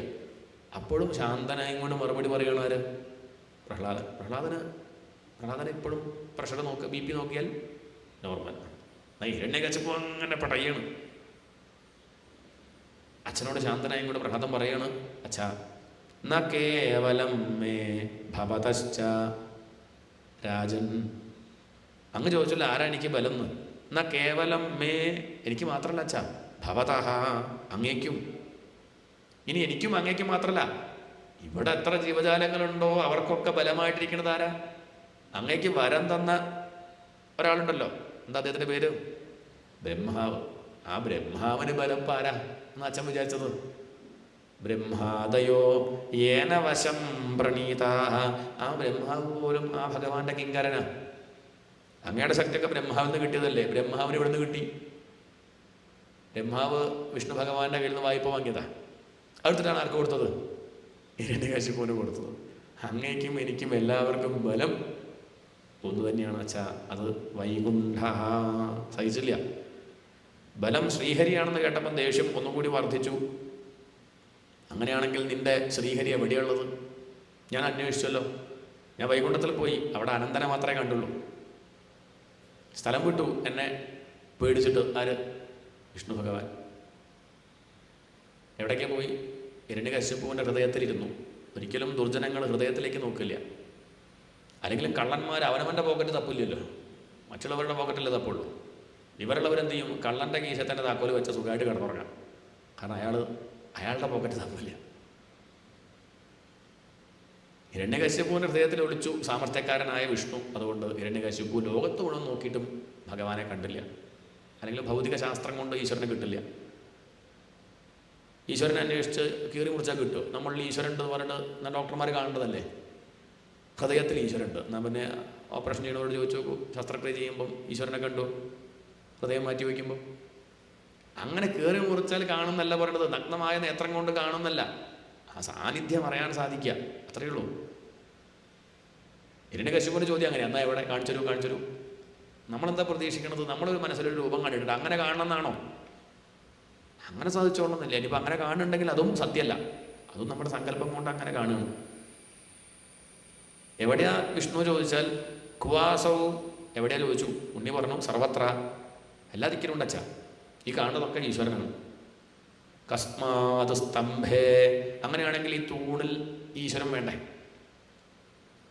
പ്രഹ്ലാദൻ പറഞ്ഞ തൂണില്ല അവിടെ, ഈശ്വരനാണത്. അച്ഛനതിനെ തൂണെന്ന് വിളിക്കണമെന്ന് മാത്രം. നമ്മൾ സൗകര്യത്തിന് അങ്ങനെയൊക്കെ വ്യവഹരിക്കുന്നു. തൂണുമാരാ? ഈശ്വരനാണ്. നമ്മൾ പല പേര് വിളിക്കുന്നേ ഉള്ളൂ, അതിലൊക്കെ ഈശ്വരൻ തന്നെയുള്ളത്. ഇവിടെ എന്തൊക്കെ സാധനം കാണുന്നുണ്ട് അല്ലേ? ഇതിനെന്താ പറയുക? ഇതിന് കിണ്ടി എന്നാ പറയുക. ഇത് വലത്ത് കിണ്ടി, ഇടത്ത് കിണ്ടി. ഇതിർത്ത് ഇടത്തോട്ട് വെച്ചാൽ അതിടത്ത് കിണ്ടിയായി, മറ്റത് വലത്ത് കിണ്ടിയായി. മറ്റത് മണി എന്ന് പറയും, ശംഖകാല്, ചന്ദനോടകം, കൊടിവിളക്ക്, ധൂപക്കുറ്റി, അങ്ങനെയൊക്കെ പല പേരും വിളിക്കുകയാണ്. മൂശാരി വന്ന് നോക്കിയാൽ പറയും, തിരുമേനി എനിക്കിതൊക്കെ ഓടാ. എന്താണ്? അയാൾക്ക് പതേ കാണുള്ളൂ. അയാളത് ഓട്, അത് ഒരുക്കി കഴിഞ്ഞാൽ ഓടായി. പിന്നെ വേറെ പറയാൻ പറ്റുമോ? ഇതൊക്കെ ഓട് തന്നെയാണ്. അതാണ് പരമാർത്ഥം. ഓട് എന്നുള്ളതാണ് സത്യം. നമ്മളിങ്ങനെ വ്യവഹരിക്കുമ്പോൾ കിണ്ടിയെന്നും കൊടിവിളക്കെന്നൊക്കെ നമ്മൾ പറയുകയാണ്. രൂപം ഇങ്ങനെ ലേശം മാറ്റം വരുത്തുന്നതനുസരിച്ചിട്ട് പേരിങ്ങനെ മാറ്റുകയാണ്. വാസ്തവത്തിൽ ഓടല്ലേ? അതിൽ വല്ല സംശയമുണ്ടോ? ഈ ഈശ്വരനെ നോക്കിയിട്ട് ചോദിക്കുകയാണ്, ഈശ്വരൻ എവിടെ? ഈശ്വരൻ എവിടെയാണ്? ഈ പ്രപഞ്ചം ഈശ്വരനാണ്. നമ്മൾ പ്രപഞ്ചത്തെ പേരിട്ടത് നമ്മുടെ കുറ്റ. ഈശ്വരൻ മതിയായിരുന്നു. ഈ തൂണിൽ ഈശ്വരൻ എവിടെ ചോദിച്ചാൽ ആ ഈശ്വരനാണത്. പക്ഷേ ഹിരണ്യകശിപുവിന് മനസ്സിലാവണില്ല. ഇതാണെന്ന് പ്രശ്നം. ഇന്ന് യുക്തിവാദികൾക്കും ഈ കാര്യം പറയുമ്പോൾ മനസ്സിലാവണില്ല.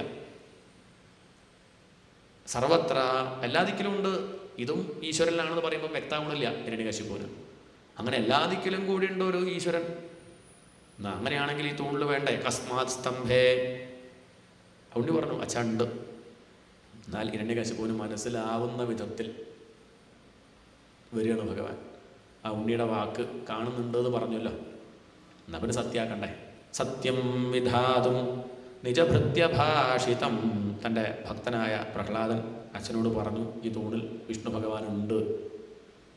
എന്നാൽ പിന്നെ രണ്ടുപേർക്കും, അച്ഛനും മകനും അനുഗ്രഹം കൊണ്ട് ഭഗവാൻ അവതരിക്കുകയാണ്. പ്രഹ്ലാദൻ മരിക്കുന്നതിൻ്റെ മുമ്പ് ഒന്ന് കണ്ടോട്ടെ ഈ തൂണിൽ വിഷ്ണു ഭഗവാൻ ഇല്ല എന്ന് സമർത്ഥിക്കാനായിട്ട് തൻ്റെ ആ മുഷ്ടി ചുരുട്ടി തൂണിൽ ആഞ്ഞൊരടി. ഏവം ദുരുക്തൈഹി മുഹുരർദയന്നുഷാസുതം മഹാഭാഗവതം മഹാസുര ഖഡ്ഗം പ്രഗൃഹ്യോത്പതിതോ വരാസനാത് സ്തംഭം തതാടാതിബലസ്വമുഷ്ടിന. തൻ്റെ ആ ശക്തി മുഴുവൻ തൻ്റെ മുഷ്ടിയിലേക്ക് ആവാഹിച്ച് മുഷ്ടി ചുരുട്ടി ആഞ്ഞൊരടി അങ്ങോട്ട് അടിച്ചല്ലേ തൂണങ്ങോട്ട് പൊട്ടിച്ചു തെറി. അതിൽ നിന്നൊരു ശബ്ദം മുകളിലേക്ക് അങ്ങോട്ട് പോയി. ഭൂലോകം, ഭുവർലോകം, സുവർലോകം, മഹർലോകം, ജനറലോകം, തപോലോകം, സത്യലോകം. സത്യലോകത്ത് താമരയുടെ മുകളിലിരിക്കുന്ന ബ്രഹ്മദേവൻ താമര അങ്ങോട്ട് ഇളകി മൂക്കുകൂത്തി താഴത്തേക്ക് അങ്ങോട്ട് വീണു. ഒരു കൊട്ട് ബ്രഹ്മദേവന് കൊടുത്തതാ. ഇനി മേലാൾ ഇജാതി വരം അസുരന്മാർക്ക് കൊടുക്കരുത്, അങ്ങേക്ക് കൊടുത്തു പോയാൽ മതി. ഇതൊക്കെ സത്യാക്കാൻ വേണ്ടി ഞാനാണ് ഈ ഫാൻസി ഡ്രസ്സ് തപ്പി നടക്കുന്നത്. ഇവിടുന്ന് അങ്ങോട്ട് മൃഗം, അവിടുന്ന് അങ്ങോട്ട് മനുഷ്യൻ എന്നൊക്കെ പറഞ്ഞിട്ടേ. പിന്നെ താഴത്തേക്ക് ശബ്ദം. ഭൂലോകം കഴിഞ്ഞ് പിന്നെ അഥലം, അതലം, വിതലം, സുതലം, രസാതലം, മഹാതലം, തലാതലം, പാതാളം. ഹിരണ്യകശിപുവും ബ്രഹ്മാവും അന്ന് ഞെട്ടി. സ്തംഭേ ഘട്ടയതോ ഹിരണ്യകശിപോ കർണൗ സമാചൂർണയന്നാഘൂർണജഗദണ്ഡകുണ്ടകുഹരോ ഘോരഃ തവാഭൂദ്രവ. സ്തംഭേ ഘട്ടയതോ, ആ സ്തംഭത്തിൽ അങ്ങോട്ട് അടിച്ച സമയത്ത് അതിൽ നിന്നൊരു ശബ്ദം ഉണ്ടായിരുന്നു. ഹിരണ്യകശിപുവിൻ്റെ ആ ചെവിട് അടിച്ചുപോയി. ഘോരഃ തവാഭൂദ്രവ, അതിൽ നിന്നൊരു ഘോരമായ ശബ്ദം അങ്ങോട്ട് വന്നു. തൂണ് പൊട്ടിച്ചു തെറി, വെളുത്ത പുക. അതിന് നടുക്കായിട്ട് കോടി സൂര്യന്മാർ ഒരുമിച്ച് പ്രകാശിച്ചാൽ എത്ര കണ്ട്. ഒരു സൂര്യനെ തന്നെ നമുക്ക് നല്ല കണ്ണുകൊണ്ട് കാണാൻ വയ്യ. ഒരു കോടി സൂര്യന്മാർ ഒരുമിച്ച് വന്ന് നമുക്ക് കാണാൻ സാധിക്കുമോ? അതുപോലൊരു പ്രഭ. കണ്ണ് ചിമ്മി തിരുമ്മി വീണ്ടും നോക്കുന്നുണ്ട്. ആ പ്രകാശത്തിൻ്റെ നടുക്കായിട്ടൊരു രൂപം, തീ തുപ്പുന്ന കണ്ണുകൾ. തപ്തസ്വർണ സവർണ ഘൂർണ തതിരൂക്ഷാക്ഷം. അത് വലിപ്പത്തൂരിൻ്റെ വർണ്ണന. തപ്തസ്വർണം, സ്വർണം ചുട്ടുപഴിപ്പിച്ചാലുണ്ടാവുന്ന ആ ഒരു തിളക്കം. ചുട്ടുപഴിപ്പിച്ച സ്വർണം പോലെ ശോഭിക്കുന്ന ഭഗവാന്റെ കണ്ണുകൾ, തീഗോളങ്ങൾ പോലെയുള്ള കണ്ണുകൾ. തപ്തസ്വർണ സവർണ ഘൂർണ തതിരൂക്ഷാക്ഷം സടാകേസര പ്രോൽക്കംബ പ്രതികുംഭിതാംബരമഹോജീയാത്തവേദം വപുഹു. എഴുന്നു നിൽക്കുന്ന കുഞ്ചിരോമങ്ങൾ. താനൊന്ന് നിവർന്നാൽ ആകാശം പൊട്ടിപ്പോകുമെന്ന് കരുതി ഒന്ന് തല താഴ്ത്തി നിൽക്കുകയാണ്. തൻ്റെ പുറത്തുള്ള രോമങ്ങളെ കൊണ്ട് കാർമേഘങ്ങളെ കുത്തി നോവിക്കുകയാണോ ഈ നരസിംഹമൂർത്തി എന്ന് തോന്നും ആ നിൽപ്പ് കണ്ടാൽ. സത്യം വിധാതും നിജഭൃത്യഭാഷിതം വ്യാപ്തിം ച ഭൂതേഷു അഖിലേഷു ചാത്മനാ ദൃശ്യത അത്യദ്ഭുതരൂപമുദ്വഹൻ സ്തംഭേ സഭായാം ന മൃഗം ന മാനുഷം. മൃഗവുമല്ല മനുഷ്യനുമല്ല. ആ കണ്ഠം നരാകാരം, അപ്പുറം മൃഗാകാരം, കഴുത്തുവരെ മനുഷ്യൻ, അതിൻ്റെ മുകളിലേക്ക് സിംഹം. കരാളദമിഷ്ട്രം, കരാളം പോലുള്ള ദമിഷ്ട്ര ഭഗവാന്റെ ആ പല്ലുകൾ. കരവാള ചഞ്ചലക്ഷുരാന്തജിഹ്വം, വിറയ്ക്കുന്ന ഭഗവാന്റെ നാവ് നിലം മൂട്ടുന്നുണ്ട്. ചൊകാന്നിരിക്കുന്ന നാവിൻ്റെ അറ്റത്തുനിന്ന് ചോരത്തുള്ളികൾ ഉറ്റിറ്റി വീണു. ക്ഷുരാന്തജിഹ്വം ഭൃഗുടീ മുഖോൽപണം, പുരികം അങ്ങനെ വളച്ചു വെച്ചിട്ടുണ്ട്. കൂർത്ത ഭഗവാന്റെ ചെവി, നെറ്റിയിൽ ചാല് കീറിയതുപോലെ 3 ചുളിവ്, അതിന് നടുക്കായിട്ട് ഗോപിക്കുറി. സ്തബ്ധോർധ്വകർണം ഗിരികന്ധരാദ്ഭുതവ്യാത്താസ്യനാസം, ആ ഭഗവാന്റെ നാസികാദ്വാരങ്ങൾ കണ്ടാൽ പർവ്വത ഗുഹ പോലെ ശോഭിക്കുന്നു. ഹനുഭേദഭീഷണം ദിവിസ്പൃശത്കായം അതീർഘപീവരഗ്രീവോരു വക്ഷസ്ഥലമൽപമധ്യമം. അനവധി തൂണുകൾ ഒരുമിച്ച് വെച്ചാൽ എങ്ങനെ ഉണ്ടാവും? അങ്ങനെയുള്ള ഭഗവാന്റെ കണ്ഠം. അതിന് ചുറ്റും തിരമാലടിക്കുന്നത് പോലെ സടാകേസരങ്ങൾ അങ്ങനെ തിരമാലടിക്കുന്നു. ഭഗവാന്റെ ശ്വാസോച്ഛ്വാസം കൊണ്ട് വേലിയേറ്റം. ആകാശത്തിൽ സഞ്ചരിക്കുന്ന ദേവന്മാരൊക്കെ ഭഗവാന്റെ രോമങ്ങൾ തട്ടി വീഴുകയാണ്. ചന്ദ്രാംശുഗൗരൈശ്ചുരിതം തനൂരുഹൈ വിശ്വക് ഭുജാനീകശതം നഖായുധം, കൂർത്തുമൂർത്ത നഖങ്ങൾ. വീതിയേറിയ ഭഗവാന്റെ മാറിടം, ഒതുങ്ങിയ വയറ്, ആയിരക്കണക്കിന് കൈകൾ, കൂർത്തുമൂർത്ത നഖങ്ങൾ, മഞ്ഞപ്പട്ടുടുത്ത്, അങ്ങനെയുള്ള ആ ഭഗവാന്റെ രൂപം ശരിക്കും കണ്ടു ഹിരണ്യകശിപു. പരിഭ്രമിച്ച് പിന്നോട്ട് ഓടി. ഭഗവാൻ അട്ടഹസിച്ച് ഗർജിച്ച് ഹിരണ്യകശിപുവിൻ്റെ നേരെ വന്നു. കുറച്ചു നേരം ഹിരണ്യകശിപുവിനെ പിടിച്ച് തട്ടിക്കളിക്കുകയാണ്. ഹിരണ്യകശിപുവിന് പേടി. പക്ഷേ ഭഗവാന്റെ സങ്കല്പം എത്ര കാലമായിട്ടാണ് കണ്ടിട്ടും. തൻ്റെ കാവൽക്കാരനാണ്, തൻ്റെ സെക്യൂരിറ്റിക്കാരനാണ്, ജൈവജയന്മാരൊരാളാണ്. പക്ഷെ അവരിക്കാര്യം മറന്നുപോയി. പക്ഷേ ഭഗവാൻ മറക്കുമോ? എനിക്ക് മുക്തി വേണ്ടേ, സമാധാനം വേണ്ടേ ചോദിച്ച് അടുത്തേക്ക് വരികയാണ്. മനസ്സിലാക്കാതെ ഹിരണ്യകശിപു ഓടുന്നു, പിടിച്ചു വയ്ക്കുന്നു. മൃഗങ്ങളുടെ സ്വഭാവം കാണിക്കണ്ടേ, തട്ടിക്കളിക്കുകയാണ്. ഉടനെ കൊല്ലണില്ല. കുറച്ചു നേരം കാത്തിരിക്കുന്നു. ശരിക്കും പറഞ്ഞാവുന്നല്ല, സന്ധ്യാവണ്ടേ.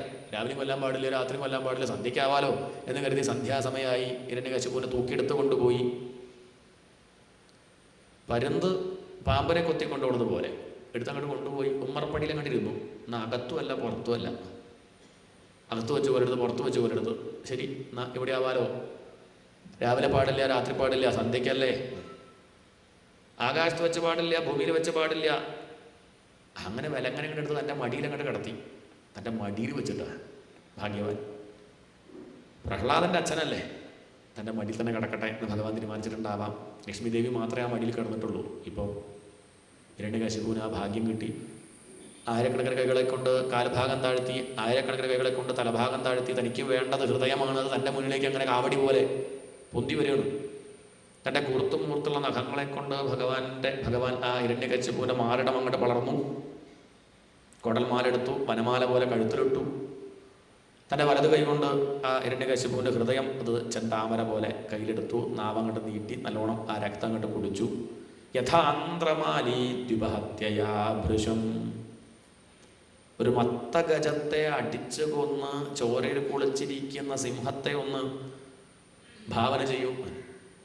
അതിൻ്റെ ഒരു 1000 ഇരട്ടി ഭീകരത ഈ നരസിംഹത്തിന്. ചോരയിൽ കുളിച്ചു നിൽക്കുന്ന ആ നരസിംഹമൂർത്തിയെ ശാന്തനാക്കാൻ വേണ്ടി ദേവന്മാരൊക്കെ പരിശ്രമിച്ചു. പക്ഷെ സാധിച്ചില്ല.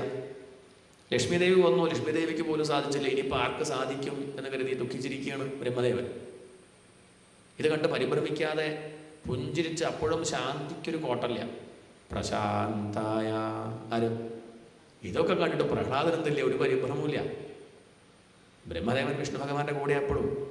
എന്നിട്ടും വിഷ്ണു ഭഗവാൻ ഈ വേഷം കണ്ടപ്പം ബ്രഹ്മദേവന് പരിഭ്രമം, പ്രഹ്ലാദന് പരിഭ്രമമില്ല. ഈ പ്രഹ്ലാദൻ വിചാരിച്ചാൽ ഈ വിഷ്ണു ഭഗവാനെ ശാന്തനാക്കാൻ സാധിക്കുമെന്ന് മനസ്സിലാക്കിയ ബ്രഹ്മദേവനും പ്രഹ്ലാദൻ്റെ അടുത്തേക്ക് ചെന്നു. നീ ചെല്ലൂ, അച്ഛനോട് ദേഷ്യപ്പെട്ടിരിക്കണ ആ ഭഗവാനെ നീ ശാന്തനാക്കൂ. പ്രഹ്ലാദൻ നേരെ ചെന്നു, ഭഗവാന്റെ കാൽക്കൽ വീണങ്ങോട്ട് നമസ്കരിച്ചു. സ്വപാദമൂലേ പതിതം തമർഭകം. തൻ്റെ ആ പാദത്തിൽ വീണ് കിടക്കുന്ന ആ അർഭകനെ, ആ കുട്ടിയെ ഭഗവാൻ നോക്കുകയാണ്. പ്രഹ്ലാദൻ നോക്കി. ഭഗവാന്റെ പാദത്തിനൊരു മാറ്റമില്ല. അതിൻ്റെ മുകളിലേക്ക് മേക്കപ്പുള്ളൂ. പാദം പഴയ ആ പാദം തന്നെ. തൻ്റെ കൂടെ കളിക്കുന്ന, തന്നെ എടുത്തുകൊണ്ട് നടക്കുന്ന, തന്നെ കെട്ടിപ്പിടിക്കുന്ന ആ ഭഗവാന്റെ പാദം ആരും കണ്ടിട്ടുണ്ട്? അത് തന്നെയാണ്. അതിൻ്റെ മുകളിലേക്ക് മാത്രമേ ചുട്ടി കുത്തിയിട്ടുള്ളൂ. പാദത്തിനൊരു മാറ്റം ഇല്ല. സ്വപാദമൂലേ കിരീടകോട്യേടിതപാദപീഠ. ഭഗവാനെ അധികം പേർക്ക് കിട്ടില്ല. ഭഗവാന്റെ ചരണം അത് അധികം പേർക്ക് കാണാൻ സാധിക്കില്ല, ഭഗവാൻ കൊടുക്കാറുമില്ല. പലരും ഭഗവാന്റെ പാദത്തെ നമസ്കരിക്കാൻ വേണ്ടി വരും. അത്രേ രാജാക്കന്മാരൊക്കെ, വലിയ കോടിപതികളൊക്കെ കാണാൻ വരും. ഉദ്ധവനാണല്ലോ മന്ത്രി. ഉദ്ധവൻ പറയും, ഭഗവാൻ ഇപ്പോൾ കുറച്ച് തിരക്കിലാണ്, നിങ്ങൾക്ക് കണ്ടേ പറ്റുമെങ്കിൽ പ്രയാസമായിരിക്കും. ഇനി നമസ്കരിച്ച് പോകണമെന്നേ ഉള്ളൂ എങ്കിൽ അത്രയേ ഉള്ളൂ, നമസ്കരിച്ച് പോകണമെന്നേ ഉള്ളൂ. അങ്ങനെയാണെങ്കിൽ ഒരു കാര്യം ചെയ്തോളൂ. ആ ഭഗവാൻ പാദം വയ്ക്കുന്ന പീഠാണത്, അവിടെ നമസ്കരിച്ച് അങ്ങോട്ട് പോയിക്കോളൂ. ഇതിന് മുമ്പ് വന്നവരൊക്കെ അങ്ങനെ ചെയ്തത്. ഭഗവാനെ വന്നിട്ട് കാണാൻ പറഞ്ഞാൽ പറ്റിക്കോളുന്നില്ല എന്ന് പറഞ്ഞാൽ അവരെന്ത് ചെയ്യും? എന്നാൽ പിന്നെ അങ്ങനെയാണെന്ന് വെച്ചാൽ അങ്ങനെ എന്ന് കരുതി ആ കീഴം വെച്ച ശിരസ് ആ പീഠത്തിൽ മുട്ടിക്കും. അങ്ങനെ മുട്ടിച്ചപ്പോൾ എന്ത് പറ്റി ചോദിച്ചാൽ ഭഗവാന്റെ ആ പാദം വയ്ക്കുന്ന പീഠം തേഞ്ഞുപോയി. കിരീടകോട്യേടിത പാദപീഠ.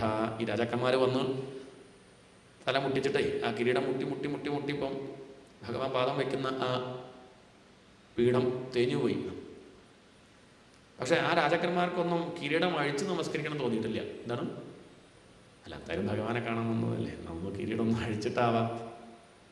അങ്ങനെ ഒന്ന് തോന്നിയിരുന്നെങ്കിൽ അവർ ഭഗവാനെ കാണാതെ തിരിച്ചു പോകില്ലായിരുന്നു. ആര് വരും? ഭഗവാൻ വെറുതെ ഇരിക്കുകയാണേ. ഇതിങ്ങനെ നോക്കുകയാണ്. ആരെങ്കിലും കിരീടം അഴിച്ച് നമസ്കരിക്കുന്നുണ്ടെങ്കിൽ ഒന്ന് ആ ഒരു വിനയുണ്ടോ നോക്കുകയാണ്. ഇല്ല, തോന്നിയിട്ടില്ല. കാരണം അവനവൻ്റെ ഈ പത്രാസ് ഒഴിവാക്കിയിട്ട് ഭഗവാനെ, അഹന്ത ഉണ്ടെങ്കിൽ ഭഗവാനെ കിട്ടില്ല. ഇവിടെ പ്രഹ്ലാദൻ എന്തില്ല, ആ അഹന്ത ഒട്ടുമില്ലാത്തത് കൊണ്ട് ഒന്നിൻ്റെ മുകളിൽ അഭിമാനം പ്രഹ്ലാദനില്ല. അതുകൊണ്ടാണ് ഭഗവാന്റെ ചരണം ഇവിടെ പ്രഹ്ലാദന് കിട്ടിയത്. സ്വപാദമൂലേ പതിതം തമർഭകം, തൻ്റെ പാദത്തിൽ വീണ് കിടക്കുന്ന പ്രഹ്ലാദനെ കണ്ടതും ഭഗവാന്റെ കണ്ണെന്ന് ആനന്ദ കണ്ണീര് അഗ്നിപർവ്വതം പോലെ ജ്വലിച്ചുകൊണ്ടിരുന്ന ഭഗവാൻ ഇപ്പോൾ ദാ ഹിമാലയം പോലെ ഇങ്ങോട്ട് തണുത്തു. സടാകേസരങ്ങൾ താഴ്ന്നു, കൂർത്തുകൂടുന്ന അംഗങ്ങൾ ഉൾവലിഞ്ഞു, ദംഷ്ട്രകൾ ഉള്ളിലേക്ക് പോയി. ഭഗവാന്റെ കണ്ണെന്ന് കണ്ണുനീര്, അത് പ്രഹ്ലാദന അഭിഷേകം. പ്രഹ്ലാദനെ തൻ്റെ വലത് കൈ കൊണ്ട് എടുത്ത് തൻ്റെ മടിയിൽ വെച്ചു. പ്രഹ്ലാദൻ തൻ്റെ കണ്ണുകൊണ്ട് ഭഗവാന്റെ ചരണാരവിന്ദം അത് കോരിക്കുടിച്ചു, തൻ്റെ അകത്തെത്തിച്ചു, ഹൃദയത്തിലെത്തിച്ചു. ഇനി ഭഗവാന്റെ പാദം മറക്കാൻ പാടില്ല. തനിക്ക് വേണ്ടി അവതരിച്ച രൂപ, തനിക്ക് വേണ്ടി, വേറൊരു ഉദ്ദേശമില്ല. അതുകൊണ്ട് ഇനി ഭഗവാനെ മറക്കാൻ പാടില്ല എന്ന് തീരുമാനിച്ചു. ആ പ്രഹ്ലാദൻ ഹൃദയത്തിൽ ഭഗവാന്റെ പാദം വെച്ച് ഭഗവാനെ നോക്കി രണ്ട് കൈ ഉയർത്തി കേമായിട്ട് സ്തുതിച്ചു. എന്നാണ് പ്രഹ്ലാദൻ്റെ സ്തുതി. ബ്രഹ്മാദയസുരഗണാമുനയോധസിദ്ധാഃ സത്വൈകതാനമതയോ വരസാം പ്രവാഹൈഃ നാരാധിതും പുരുഗുണൈഃ അധുനാപി പിപ്രുഃ കിം തോഷ്ടുമർഹതി സമേ ഹരിരുഗ്രജാതേഃ. ബ്രഹ്മാദി ദേവന്മാർക്കങ്ങ് ദുർലഭൻ, ഒരു അസുരക്കുട്ടിയായിട്ടുള്ള എനിക്കങ്ങ് സുലഭൻ. എന്താ ഇത് കാണിക്കുന്നത്? അങ്ങ് നോക്കുക, കാണാൻ എങ്ങനെ ഉണ്ടെന്നല്ല, ഏത് കുലത്തിൽ ജനിച്ചു എന്നല്ല, എത്ര കാശ് കയ്യിലുണ്ടെന്നല്ല. അങ്ങ് നോക്കുക, ഒന്ന് മാത്രം നിർമ്മലമായ മനസ്സുണ്ടോ, നിഷ്കളങ്കമായ മനസ്സാണോ, അത് മാത്രമേ അങ്ങ് നോക്കുള്ളൂ. അതുകൊണ്ടല്ലേ വിദ്യാഭ്യാസമൊന്നുമില്ലാത്ത ഒരു ആനയുടെ നേരെ അങ്ങ് അനുഗ്രഹിച്ചില്ലേ? ഭക്തിയാ തുതോഷ ഭഗവാൻ ഗജയൂഥപായ. അങ്ങ് മനുഷ്യനാണോ എന്ന് പോലും നോക്കില്ല, ഒരു ആനയുടെ നേരെ സന്തോഷിച്ചില്ലേ? എനിക്ക് ഭഗവാനെ ഒന്നും പേടില്ല. ഇവിടെ കാണുന്ന ഈ ചോര കണ്ടിട്ടോ കുടൽമാല കണ്ടിട്ടോ ഈ ശവശരീരം കണ്ടിട്ടോ ഒന്നും എനിക്ക് പേടില്ല. നാഹം ബിഭേമി. ഇനി അങ്ങയുടെ ഈ രൂപം കണ്ടിട്ട് ഞാൻ പേടിക്കുന്നുണ്ടോ? ഒരു പേടി എനിക്കില്ല. അപ്പം ചിലർ പറയും പ്രഹ്ലാദനെ അതിന് പേടിക്കാൻ മാത്രമുള്ള വിവരമില്ല, ആ ചെറിയ കുട്ടിയല്ലേ. അങ്ങനെയല്ല ഭഗവാനെ. അങ്ങനെ മറ്റു ദേവന്മാർ വിചാരിക്കുന്നുണ്ടെങ്കിൽ അങ്ങനെയല്ല. അത്യാവശ്യം കാര്യങ്ങളൊക്കെ മനസ്സിലാക്കാനുള്ള പ്രാപ്തി എനിക്കായിട്ടുണ്ട്. എനിക്ക് ഇതൊന്നും കണ്ട് പേടില്ല. എനിക്ക് പേടിയുള്ളൊരു സാധനം ഉണ്ട്, നമുക്കത് പേടില്ല. അതാ കുഴപ്പം. എനിക്ക് പേടിയുള്ള സാധനം എന്താ? ത്രസ്തോസ്മ്യഹം. അതെനിക്ക് പേടിയാ. ഏത്? ത്രസ്തോസ്മ്യഹം കൃപണ വത്സല ദുസ്സഹോഗ്ര സംസാര ചക്രകഥനാത്. ഈ സംസാരം എനിക്ക് പേടിയാണ്. എവിടെ എപ്പോഴാണ് ഒട്ടിപ്പോവുക നിശ്ചയില്ല. അങ്ങനെ മറന്നു പോവുമോ എന്നൊരു പേടി എനിക്ക് ഇപ്പോഴും ഉണ്ട്. ഈ സംസാരത്തിൽ പെട്ടുപോവാതെ എന്നെ രക്ഷിക്കണേ ഭഗവാനെ എന്ന് പറഞ്ഞ് തൊഴുത് നമസ്കരിക്കുന്നു. എന്ത് വരാ പ്രഹ്ലാദ വേണ്ടത് ചോദിച്ചു. ഒരു വരം വേണ്ട ഭഗവാനെ. അങ്ങനെയല്ല, എന്തെങ്കിലും തന്നേ ഞാൻ പോവുള്ളൂ. അങ്ങനെയാണെങ്കിൽ ഒരു വരം തന്നേക്കൂ. ആരെ കണ്ടാലും ഒന്നും ചോദിക്കാൻ തോന്നരുത്. അങ്ങനെ ഒരു വരം അങ്ങ് എനിക്ക് തരൂ എന്ന് പ്രഹ്ലാദൻ. ഭഗവാൻ പുഞ്ചിരിച്ചുകൊണ്ട് പറഞ്ഞു, വിളവൻ തന്നെ. ഞാൻ കരുതിയത് ലോകത്തിലെ ഏറ്റവും വലിയ സമർത്ഥൻ ഞാനാണ്. ഇതെന്നെക്കാൾ സമർത്ഥൻ. യത് ഭദ്രം തന്ന ആസുവ. ശരിക്കൊരു ഭക്തൻ എങ്ങനെയാ അത് പ്രഹ്ലാദൻ കാണിച്ചു തരികയാണ്. ഇങ്ങനെയേ പ്രാർത്ഥിക്കുള്ളൂ. ഭഗവാനെ, ഞാനായിട്ടൊന്നും ചോദിക്കുന്നില്ല, അങ്ങ് ചെയ്യണതൊക്കെ ശരി എന്നുള്ള ഉറപ്പെനിക്കുണ്ടെങ്കിൽ ഞാൻ ചോദിക്കുമോ? എന്താണ് എന്തോ ഭഗവാൻ ചെയ്തതൊക്കെ ശരിയായില്ലുള്ള അഭിപ്രായമുള്ളവരാണ് നമ്മളൊക്കെ. അതങ്ങനെ ഇടയ്ക്കിടയ്ക്ക് അവരൊന്ന് ചോദിക്കണത്. എന്തോ കുറച്ച് കുറവുണ്ട് ഭഗവാൻ എന്നതിനെ വിചാരിച്ചാൽ എന്താ കഥ? അതുകൊണ്ട് വിവരമുള്ളവർ എന്തേ ചോദിക്കുള്ളൂ.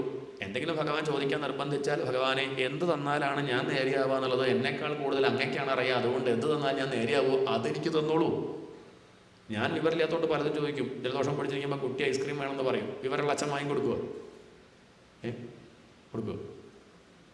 കുട്ടി പലതും വിഷം വേണമെന്നൊക്കെ പറയും, വാങ്ങി കൊടുക്കുമോ? കുട്ടിക്ക് വിവരമില്ല, മിണ്ടല്ലേ, എനിക്ക് തരില്ല. ഇനി കുട്ടി എടുക്കാൻ പോയാലും പിടിച്ച് മാറ്റി വയ്ക്കും.